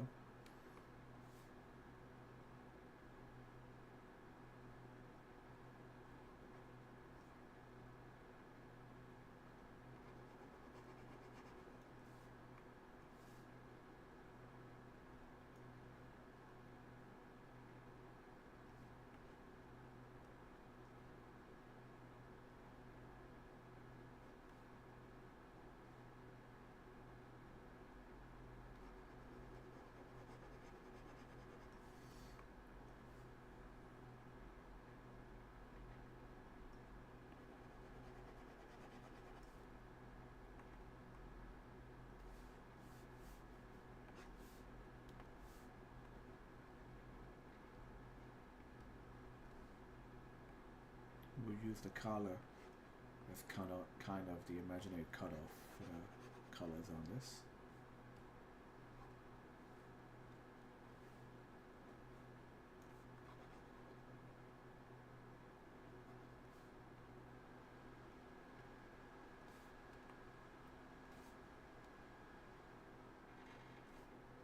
Once again, might give it like one or two little highlights, and then the rest, I'll just do some cross hatching for basic shading.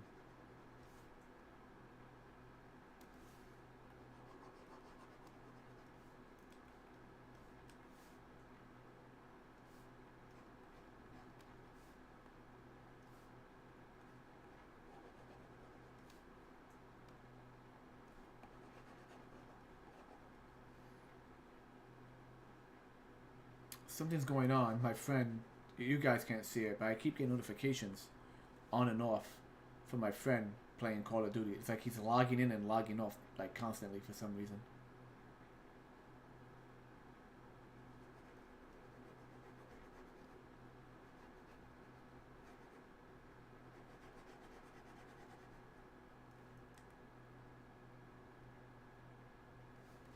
Okay. Where's my eraser at? There we go. Clean some of these edges up.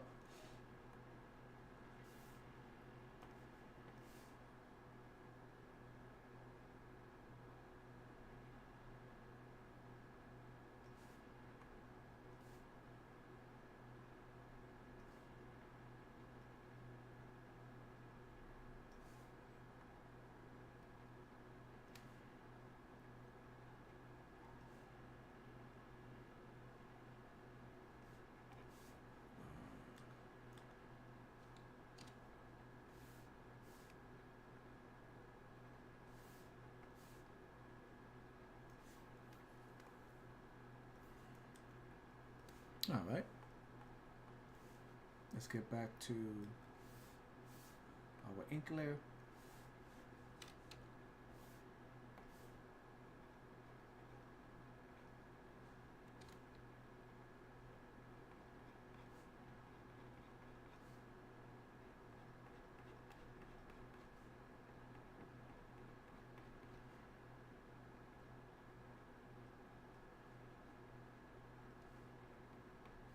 Once again, just a little bit of cross hatching, just to give it some dimension.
Yeah, that looks good. Oh, it feels so much better now. Man, I was struggling with that. Name your layer. Lock your layer.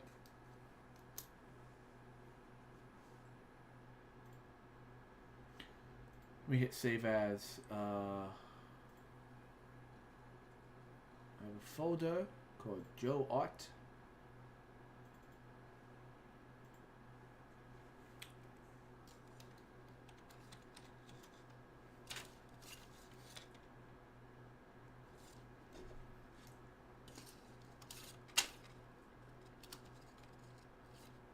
I'm just gonna call this freeze 1. What killed the dinosaurs?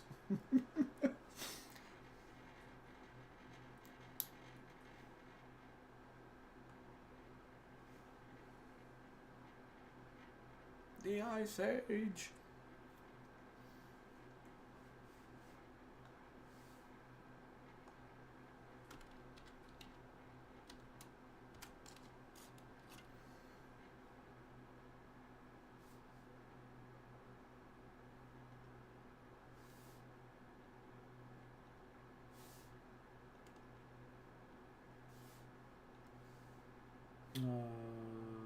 Edit canvas size, thank you. Don't need a giant canvas for this. Okay, it. That's better.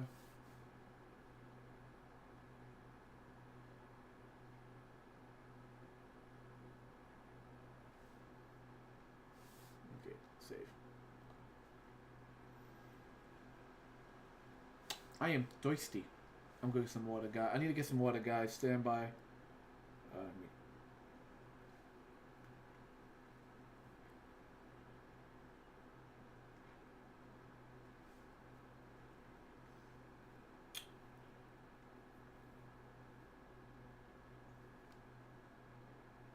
That reminds me, I ain't using no face cam right now, which is interesting.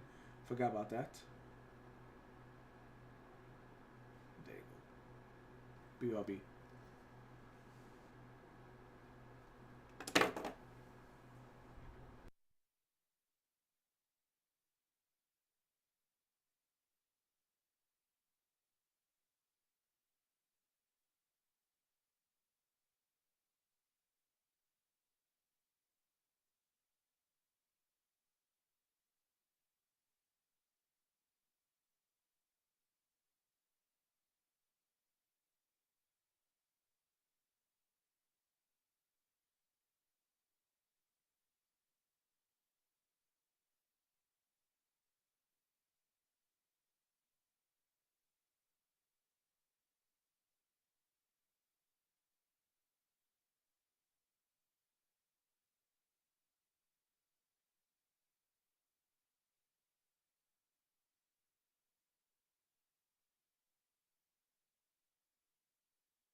Okay, and we're back.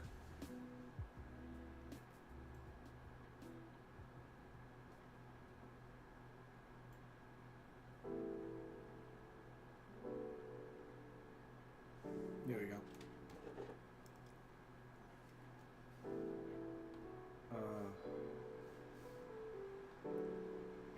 Music not too loud, hopefully.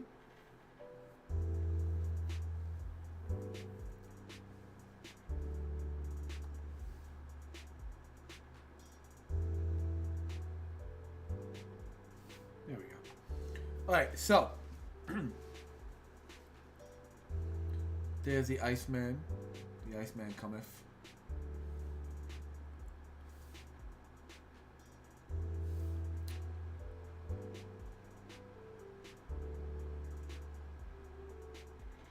This is no longer a dual stream, but that's okay. What else would I draw? Let me see. Recently, let's see.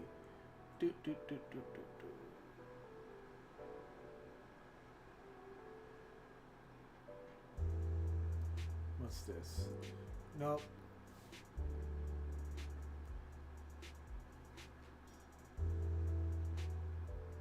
I'm looking at stuff I was just recently doing.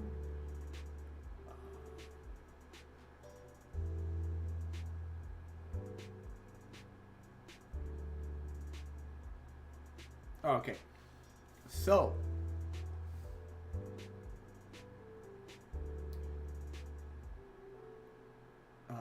This monstrosity.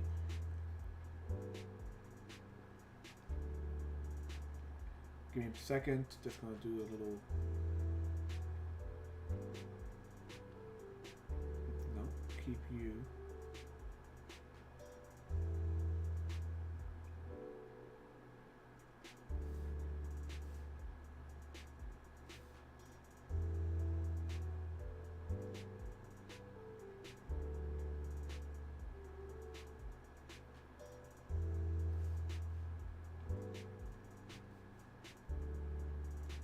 There we go.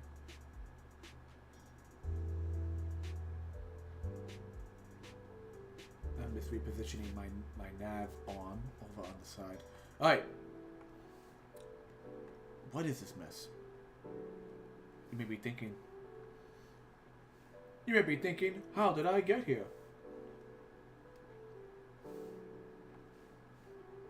So, what was I gonna say? So this is a Transformer design that I've been. I just had an idea in my head, right? So, anyone who ever watched the original Transformers knows that let me go up to the bottom over here. There we go. That way, a bit more centered. Anyone who remembers the original Transformers remembers that the original Megatron was a gun with a big old barrel, a freaking giant shoulder stock.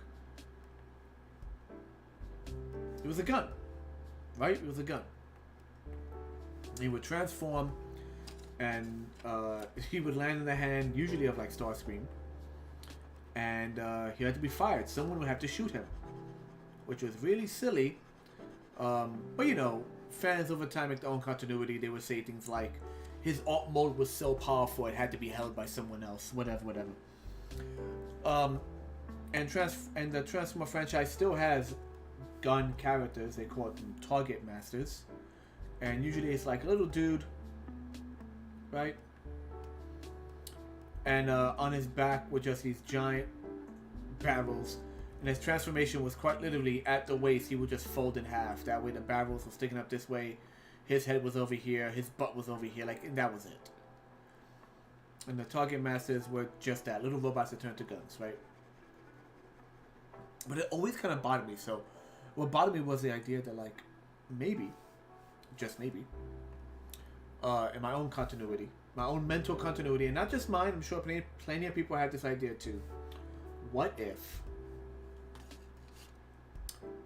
little gun robot here, this is gun robot, takes over the mind of big, you know, Optimus Prime looking truck robot whenever he lands in the hand? Like, what if the gun robot is actually the one in charge? So when he leaps into the hand of someone else, he is essentially firing himself. That is not my eraser. That is a mistake. That's kind of the idea I had, right? So I was like, so I want to make a robot, make a toy. It's gonna be a little bit bigger than your standard Target Master. Target Masters are usually like 2 inches tall. So imagine a toy design that's a little bit bigger than your Target Master. I think they're called Voyager. I don't know what the new small scale is, but the roughly like 5-inch scale Transformers they have now. I forget what's the name of that scale.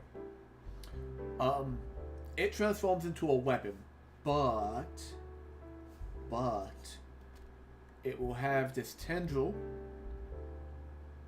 made of like soft PVC with your standard 5mm port on the end. So when it transforms, you can put it in the hand of your big transformer and then plug the 5mm port anywhere on your big transformer, since a lot of big transformers, not even big transformers, a lot of transforming toys have those millimeter points like in their arms and legs. Let it be from the last big gimmick they went through, which was War for Cybertron and Siege, where you could like use weaponizers and basically attach guns to people, or just in general. There's usually like a 5mm port somewhere on a character. But I was like, yeah, why not just do that? So the gimmick goes thusly. It will have a robot mode. It will have an art mode, and the art mode is going to be an animal. An animal that would normally sit on another character. So think Soundwave. Think of his bird. Think of his hawk. Think of his really angry hawk character, right?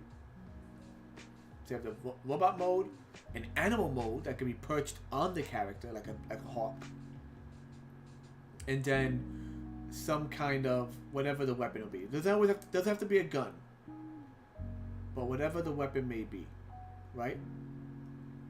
And that's the idea. So with that being said, let me see, open recently. One that I sketched up on my own the other day was like, it's this kind of cobra, and it's like if you even call it a transformation, it's just the body itself stretched out. So it's a cobra that then turns into a robot. The cobra head splits in 2 pieces and gives him claw hands. The coil acts as a tail on the robot mode because he's meant to be kind of like a serpent. And then that all transforms into this, which is like those Arabian Night kind of swords with the hilt in the front, and the wire comes out the bottom as if it's coming out the actual handle.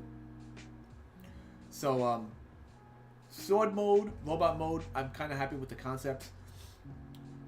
I feel I need to do something with the snake mode. I feel like the legs need to be a little different, because right now it's literally just like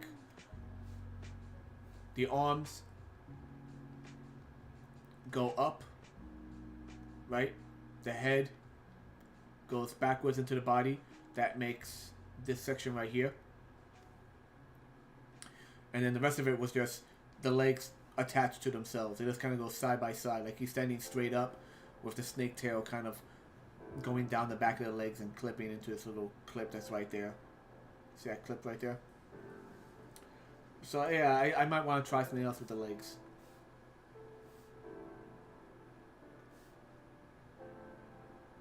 But at least he has an idea. At least he's there. The real struggle I had is this guy. Let me first erase all this extra stuff. There we go. So I want a character who's going to be a bird, right? This is the original idea. and the legs would have a piece that folds out, so the legs become long wings, right? And I had too many ideas going on. I wanted it to be a bird that becomes a kind of a Gatling gun, right? But I was struggling with it because I'm like, well, is it going to be a Gatling gun? Is it going to be a Gatling gun that has like the barrel of ammo underneath it? Should the barrel be like these turbines on the back? Is the barrel actually a separate piece, like a separate piece you attach? Oh, maybe the barrel should be like a riot staff, the staff they use. You know, these I forget what these are called.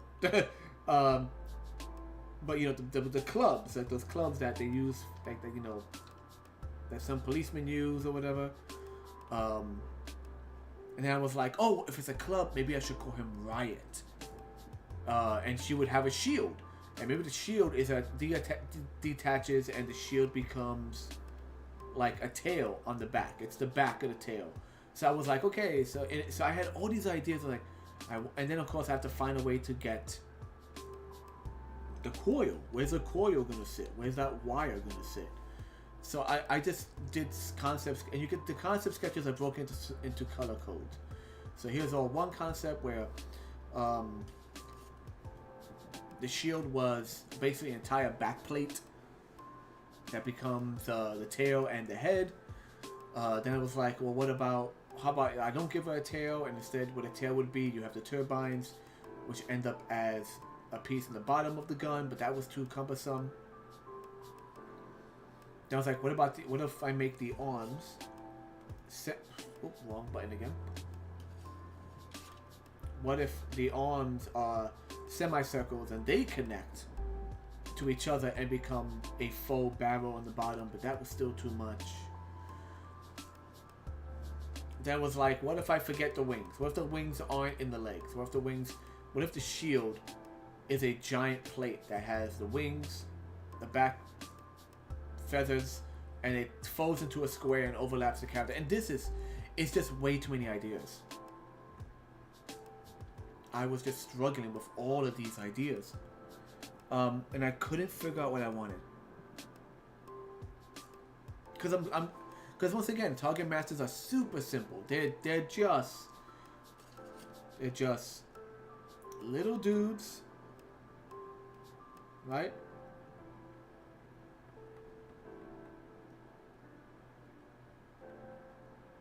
Little dudes, usually designed with a big ass gun barrel on the back. And the gun barrel just folds back, and that's his transformation. And it folds up, and now he's a gun. And then his chest has like a freaking handle for the robot to hold on to.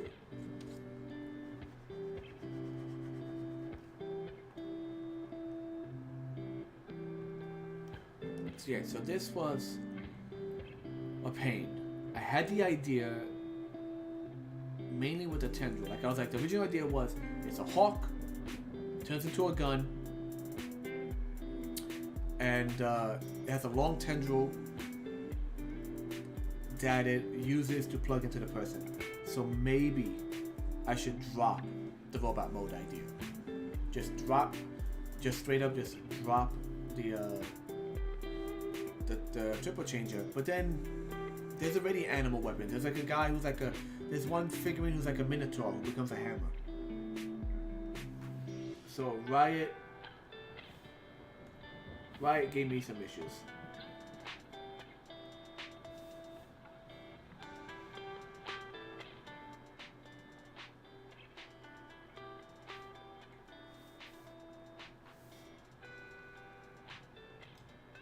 So let's go for a new piece. Let's go for a new picture.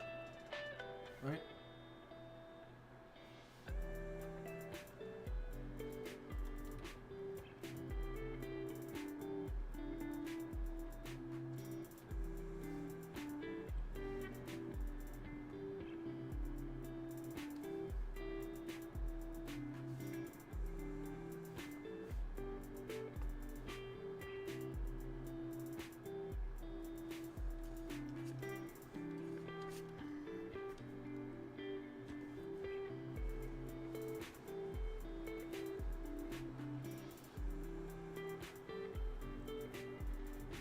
So I have the snake, right? 'Cause people sometimes have snakes on their bodies, you know, as pets. There was the bird idea.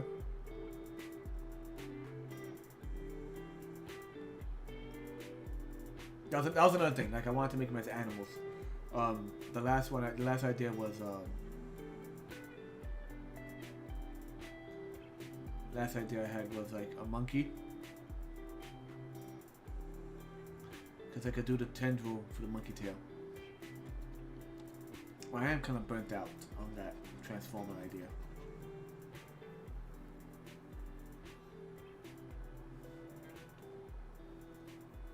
So what do we want to do then?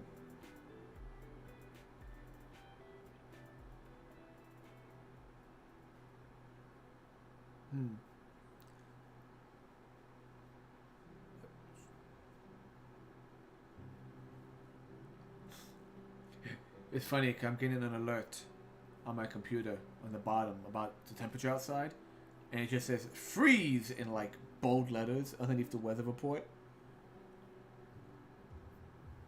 So here we are with this guy just like smiling at me. Freeze!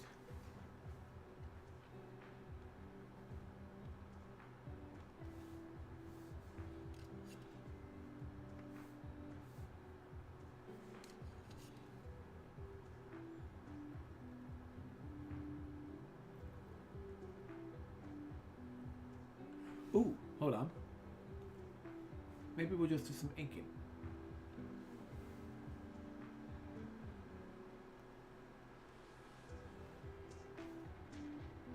Do I have... Where's that pencil sketch? I have a pencil sketch somewhere in here. Hiding from me. Where are you? Where are you?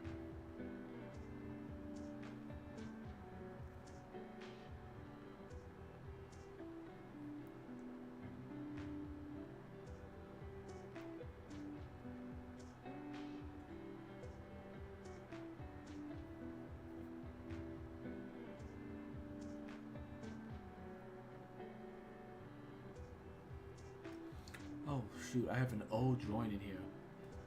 Oh yeah, this was an exosuit idea based on the old Transformer cartoon.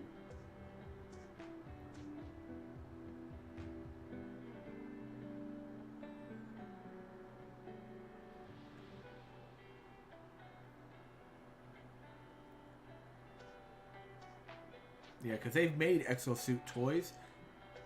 They don't look that good. I don't know. I just don't like them. I have a tiny, tiny one, and literally all you do is flip like a little plate on its back, and now it's a motorcycle. No.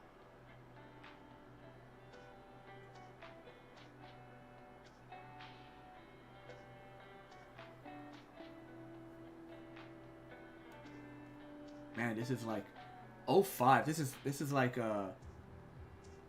college. I was in college when I did this sketch.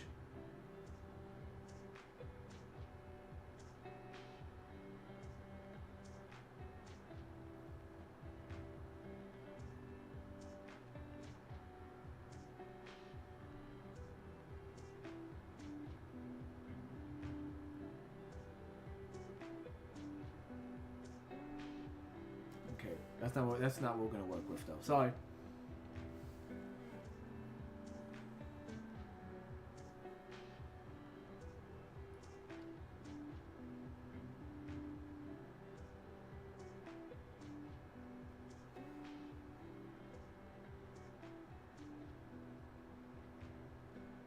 What is this?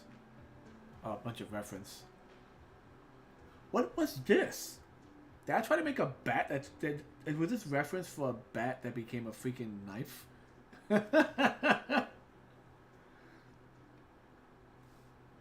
I got some old like weird stuff in here, you guys.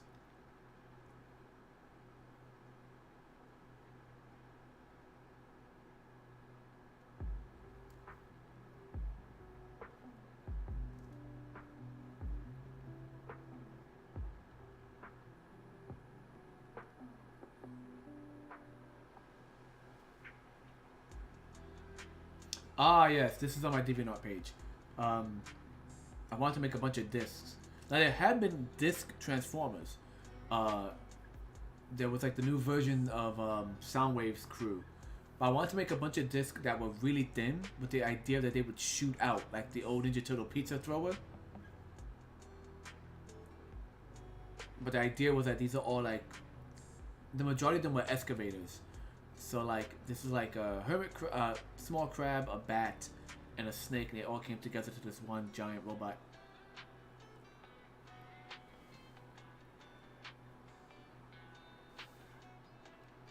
Let's see.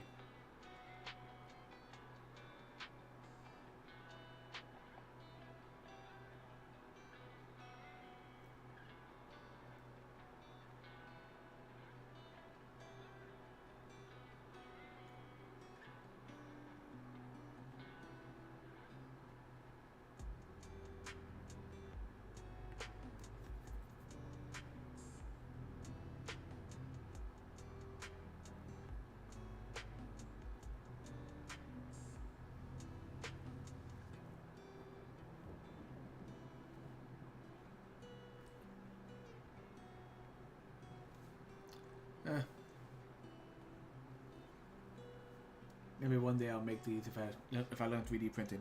Let's just get into it. Oh, let's just get into it, people. I don't know what I'm gonna do. Let's just get into it. Start with a shape, Dante. Always start with a shape.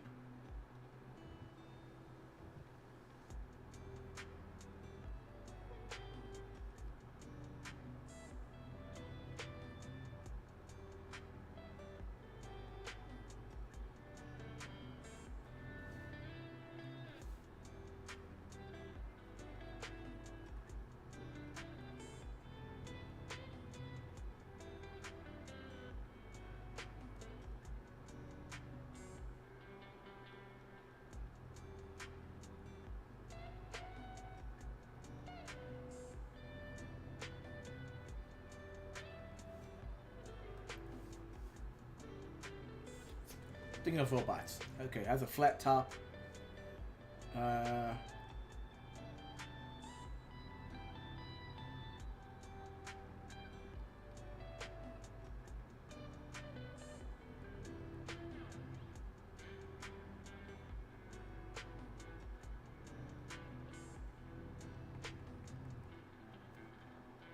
Speaker for a mouth.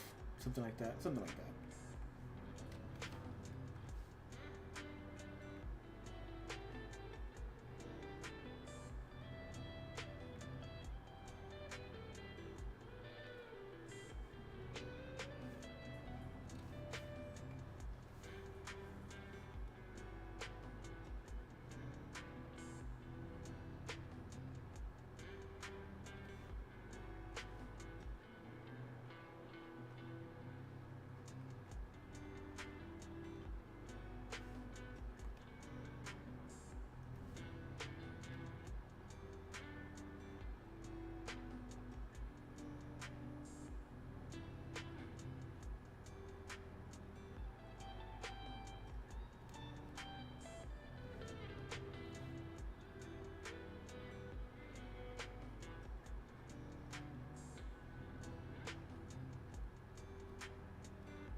I've had this weird idea in my head. This isn't really it though. But I have this weird idea in my head of like some kind of like Frankenstein homunculus. I don't know, just a character that's made of spare parts, and I always imagine them hovering because right where their waist would be more or less was just an orb. Like the legs were never made, so it's kind of like this. But in the actual version I'm thinking of, they have like incomplete legs, like that. So they hover with like a drapery. I don't know. Just like a homunculus like child. They're thin, they're skinny. They have this big cape and they kind of just hover around. Oh, this is a weird idea I had in my head.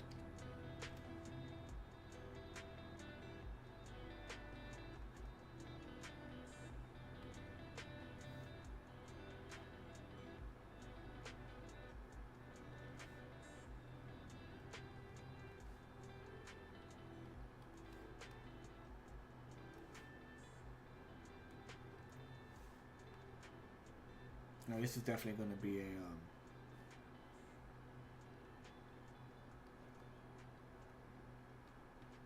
George Jetson looking claws for hand kind of robot.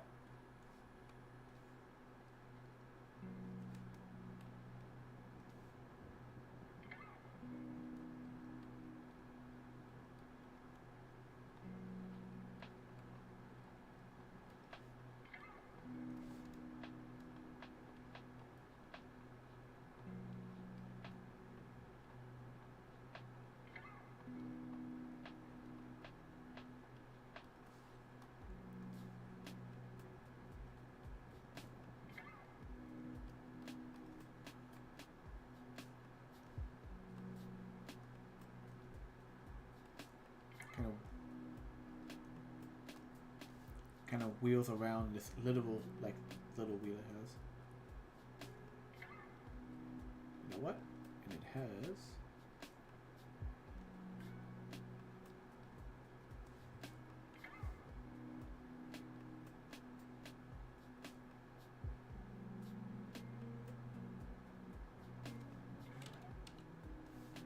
little tiny wheels in the back.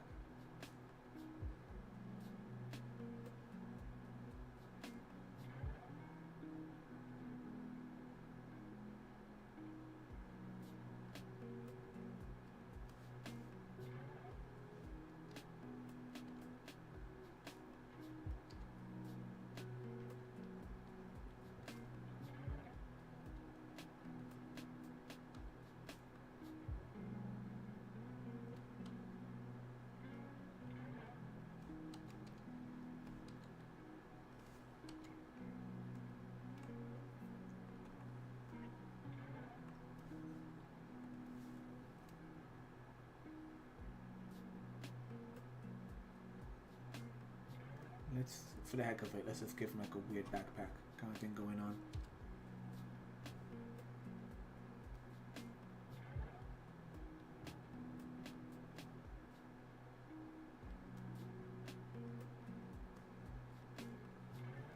Oh my god, it's FCG from Critical Role. God dang it. God dang it.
I'm going to give him a little bit more dimension.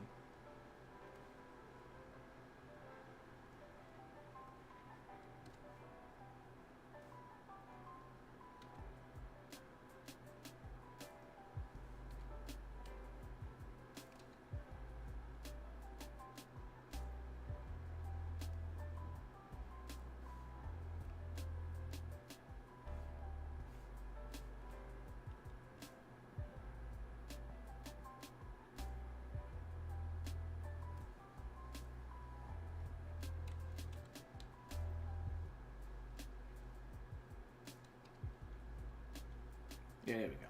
Have to get the angle right.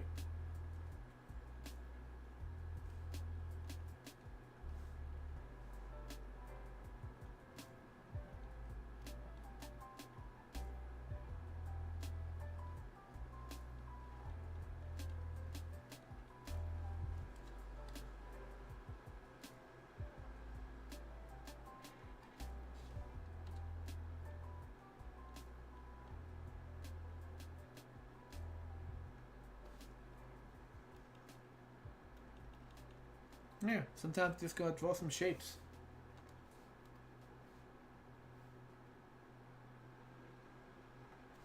Change that canvas size. Yes, please.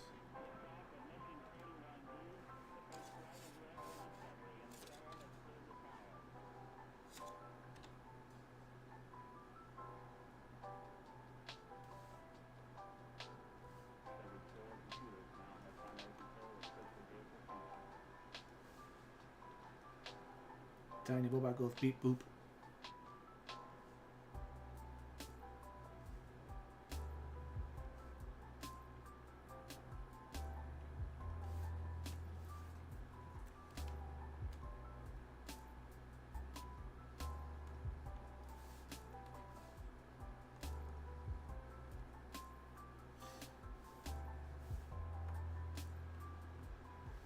I remember years ago, I had a conversation with a friend, and we were like, "This is when, like, man, when the Flintstone movie came out."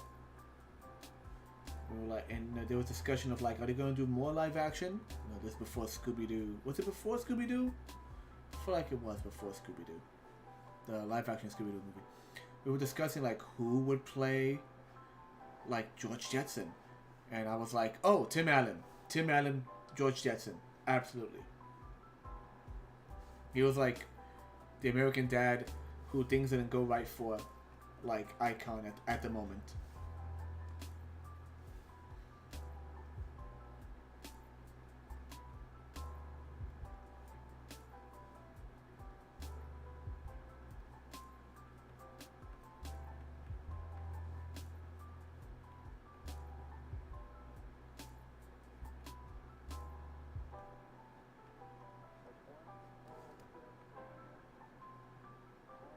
And also the thing, like George Jetson was meant to be like the everyday man, but of the future. So he struggled with a boss who was, loud and annoying.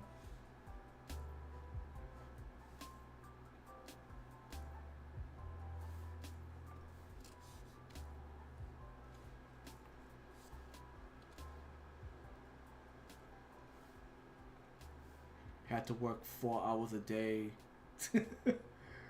pressing buttons. I love the comical nature of like, this is how life is going to be in the future. All you do is press a button, you work 4 hours a day, and you still complain about working too hard.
Should I do that, or should I still shrink it in a bit?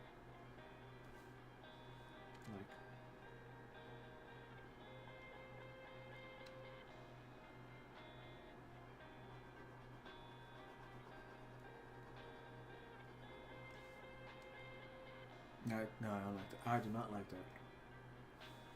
We are going to,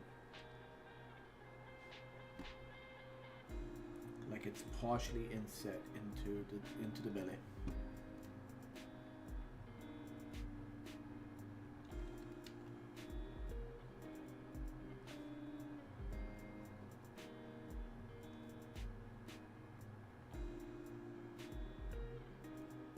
Meet George Jessen, and his wife.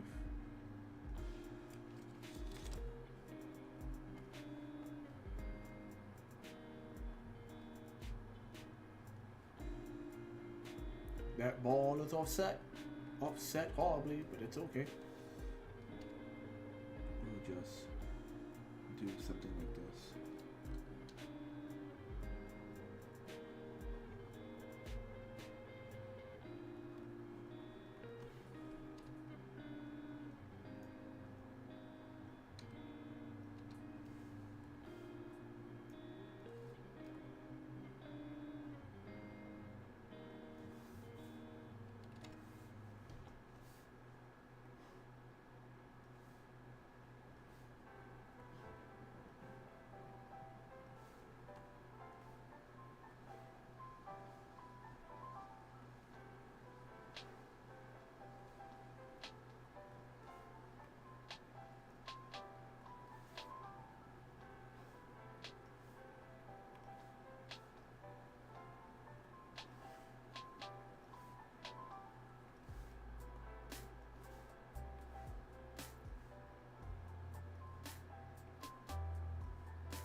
These claws are horrible.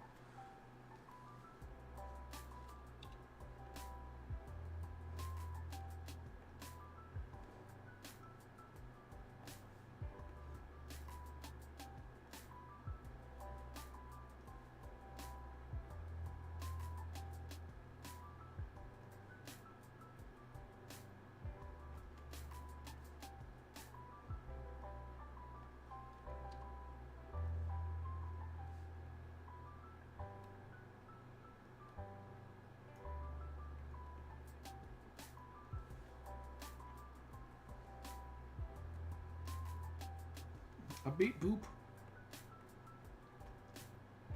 A beat boop indeed.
Greetings, human.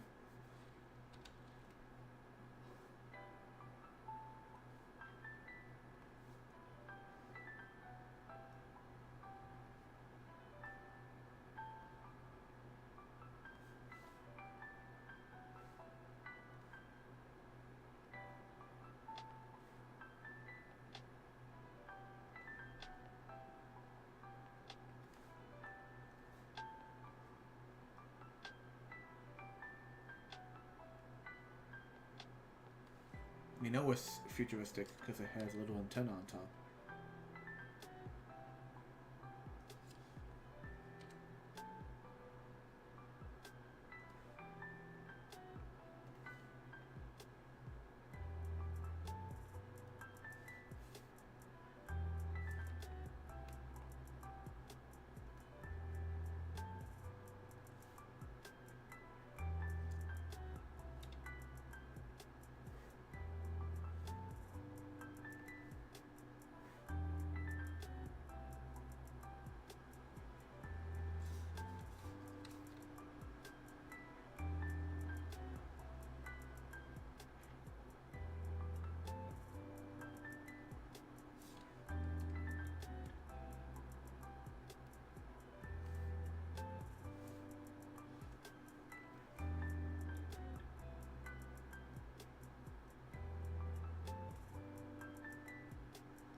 Okay, let me save this. So this is going to go into our general stream artwork.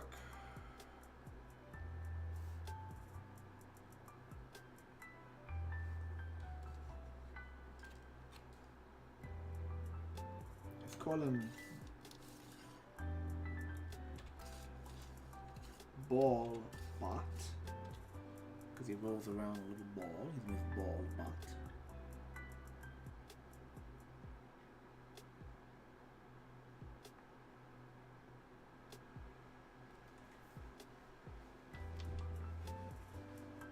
What is his purpose? I don't know.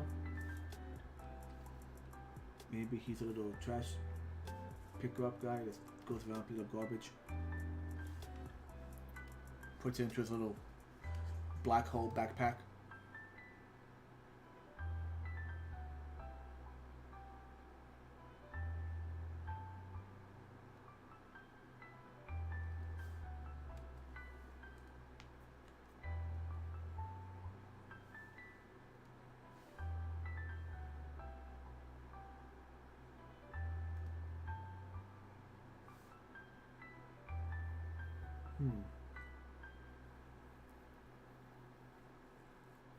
A little slideshow window's a bit weird. Some of the pictures are centered and some aren't.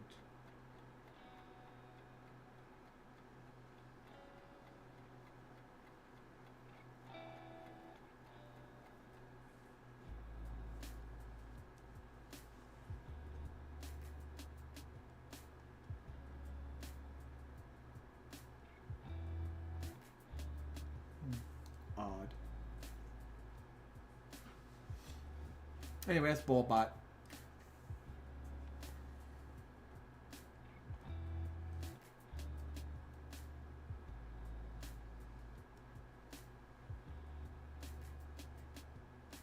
Alright, silly idea. Maybe we'll do something with him in the future.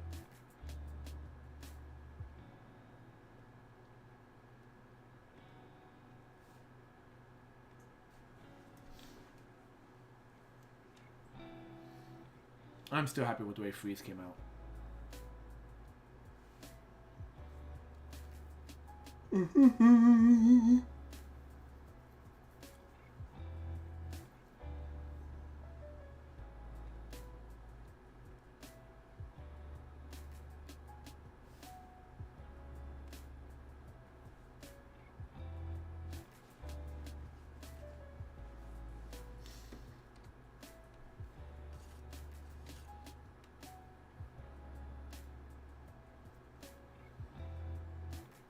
God, I still feel like I want to draw a Transformer. I just don't know what to do.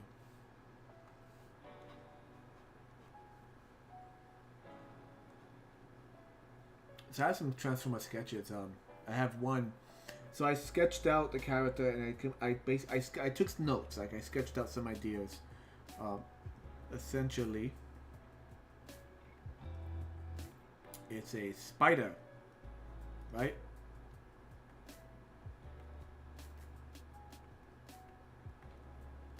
It's a spider, and the idea is the two smaller legs in the center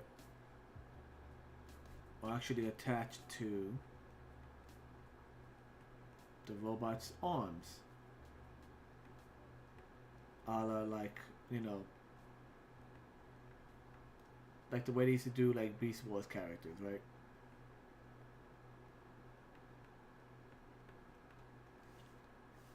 Like, so like that right there.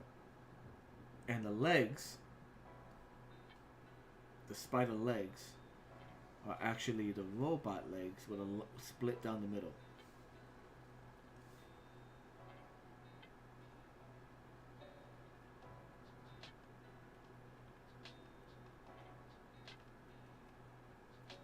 Like that. Right, so that was like the concept for that. And then there's a bunch of mechanisms inside the spider's main torso right here, which allowed that to fold out. But the idea was, you have all that, right? You have all that. God, I gotta put a sketch out.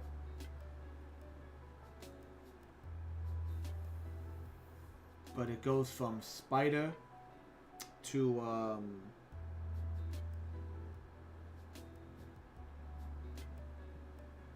was it snake I did? I think it was a snake, yeah.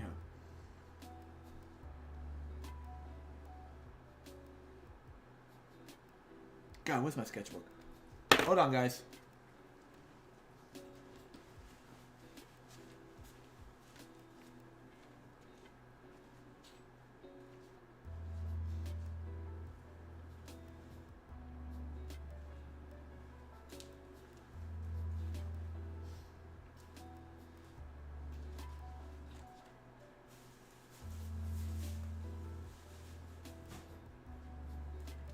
Got it.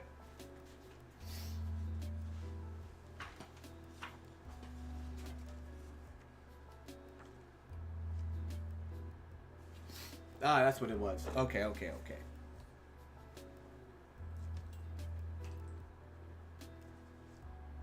Okay, so check it.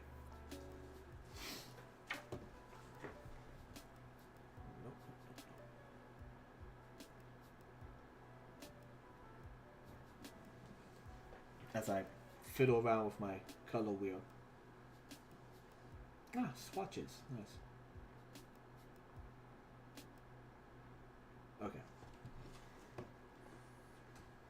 So go like this. Spider butt. Spider midsection. Spider head with fangs. So the idea was spider head with fangs right here goes into the midsection. And the whole midsection falls forward, and what you have is the butt was actually shaped like that. The midsection was shaped like this. Once again, that spider head is gone. It's inside here. And what you have is the making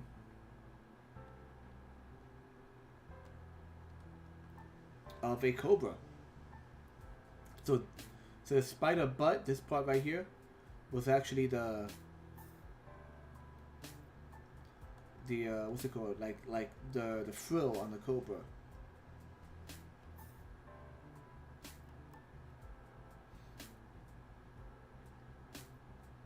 And the idea I had was that the robot legs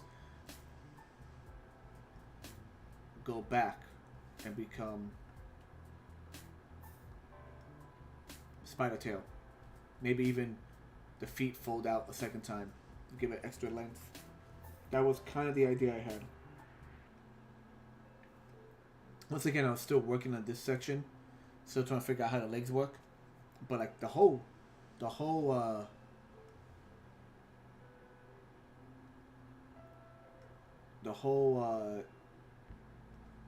part, like this is what the spider head look. This is what the spider body look like.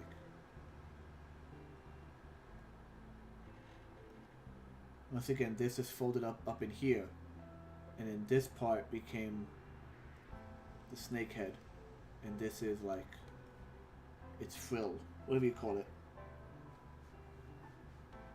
An idea for triple changer.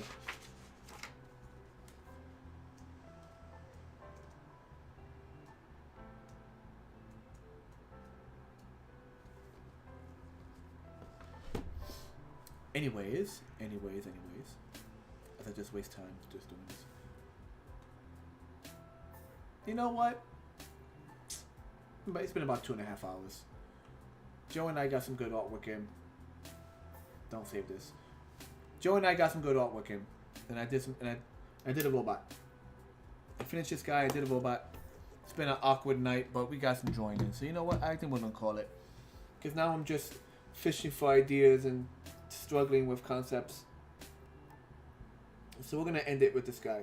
So this once again is Freeze Style, a concept in the working, which was spawned forth from Joseph Tessman, Creatoreus Rex's idea of a interesting hair-based video game where all the characters are like hair puns. You know, they wear wigs, they have big curly cues, big curly twin tails, or whatever you could think of. So definitely check out Creatoreus Rex over on Instagram.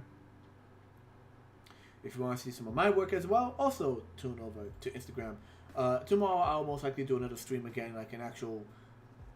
I'll think it's something interesting for tomorrow's stream. Don't worry about it. So I think that's it, guys.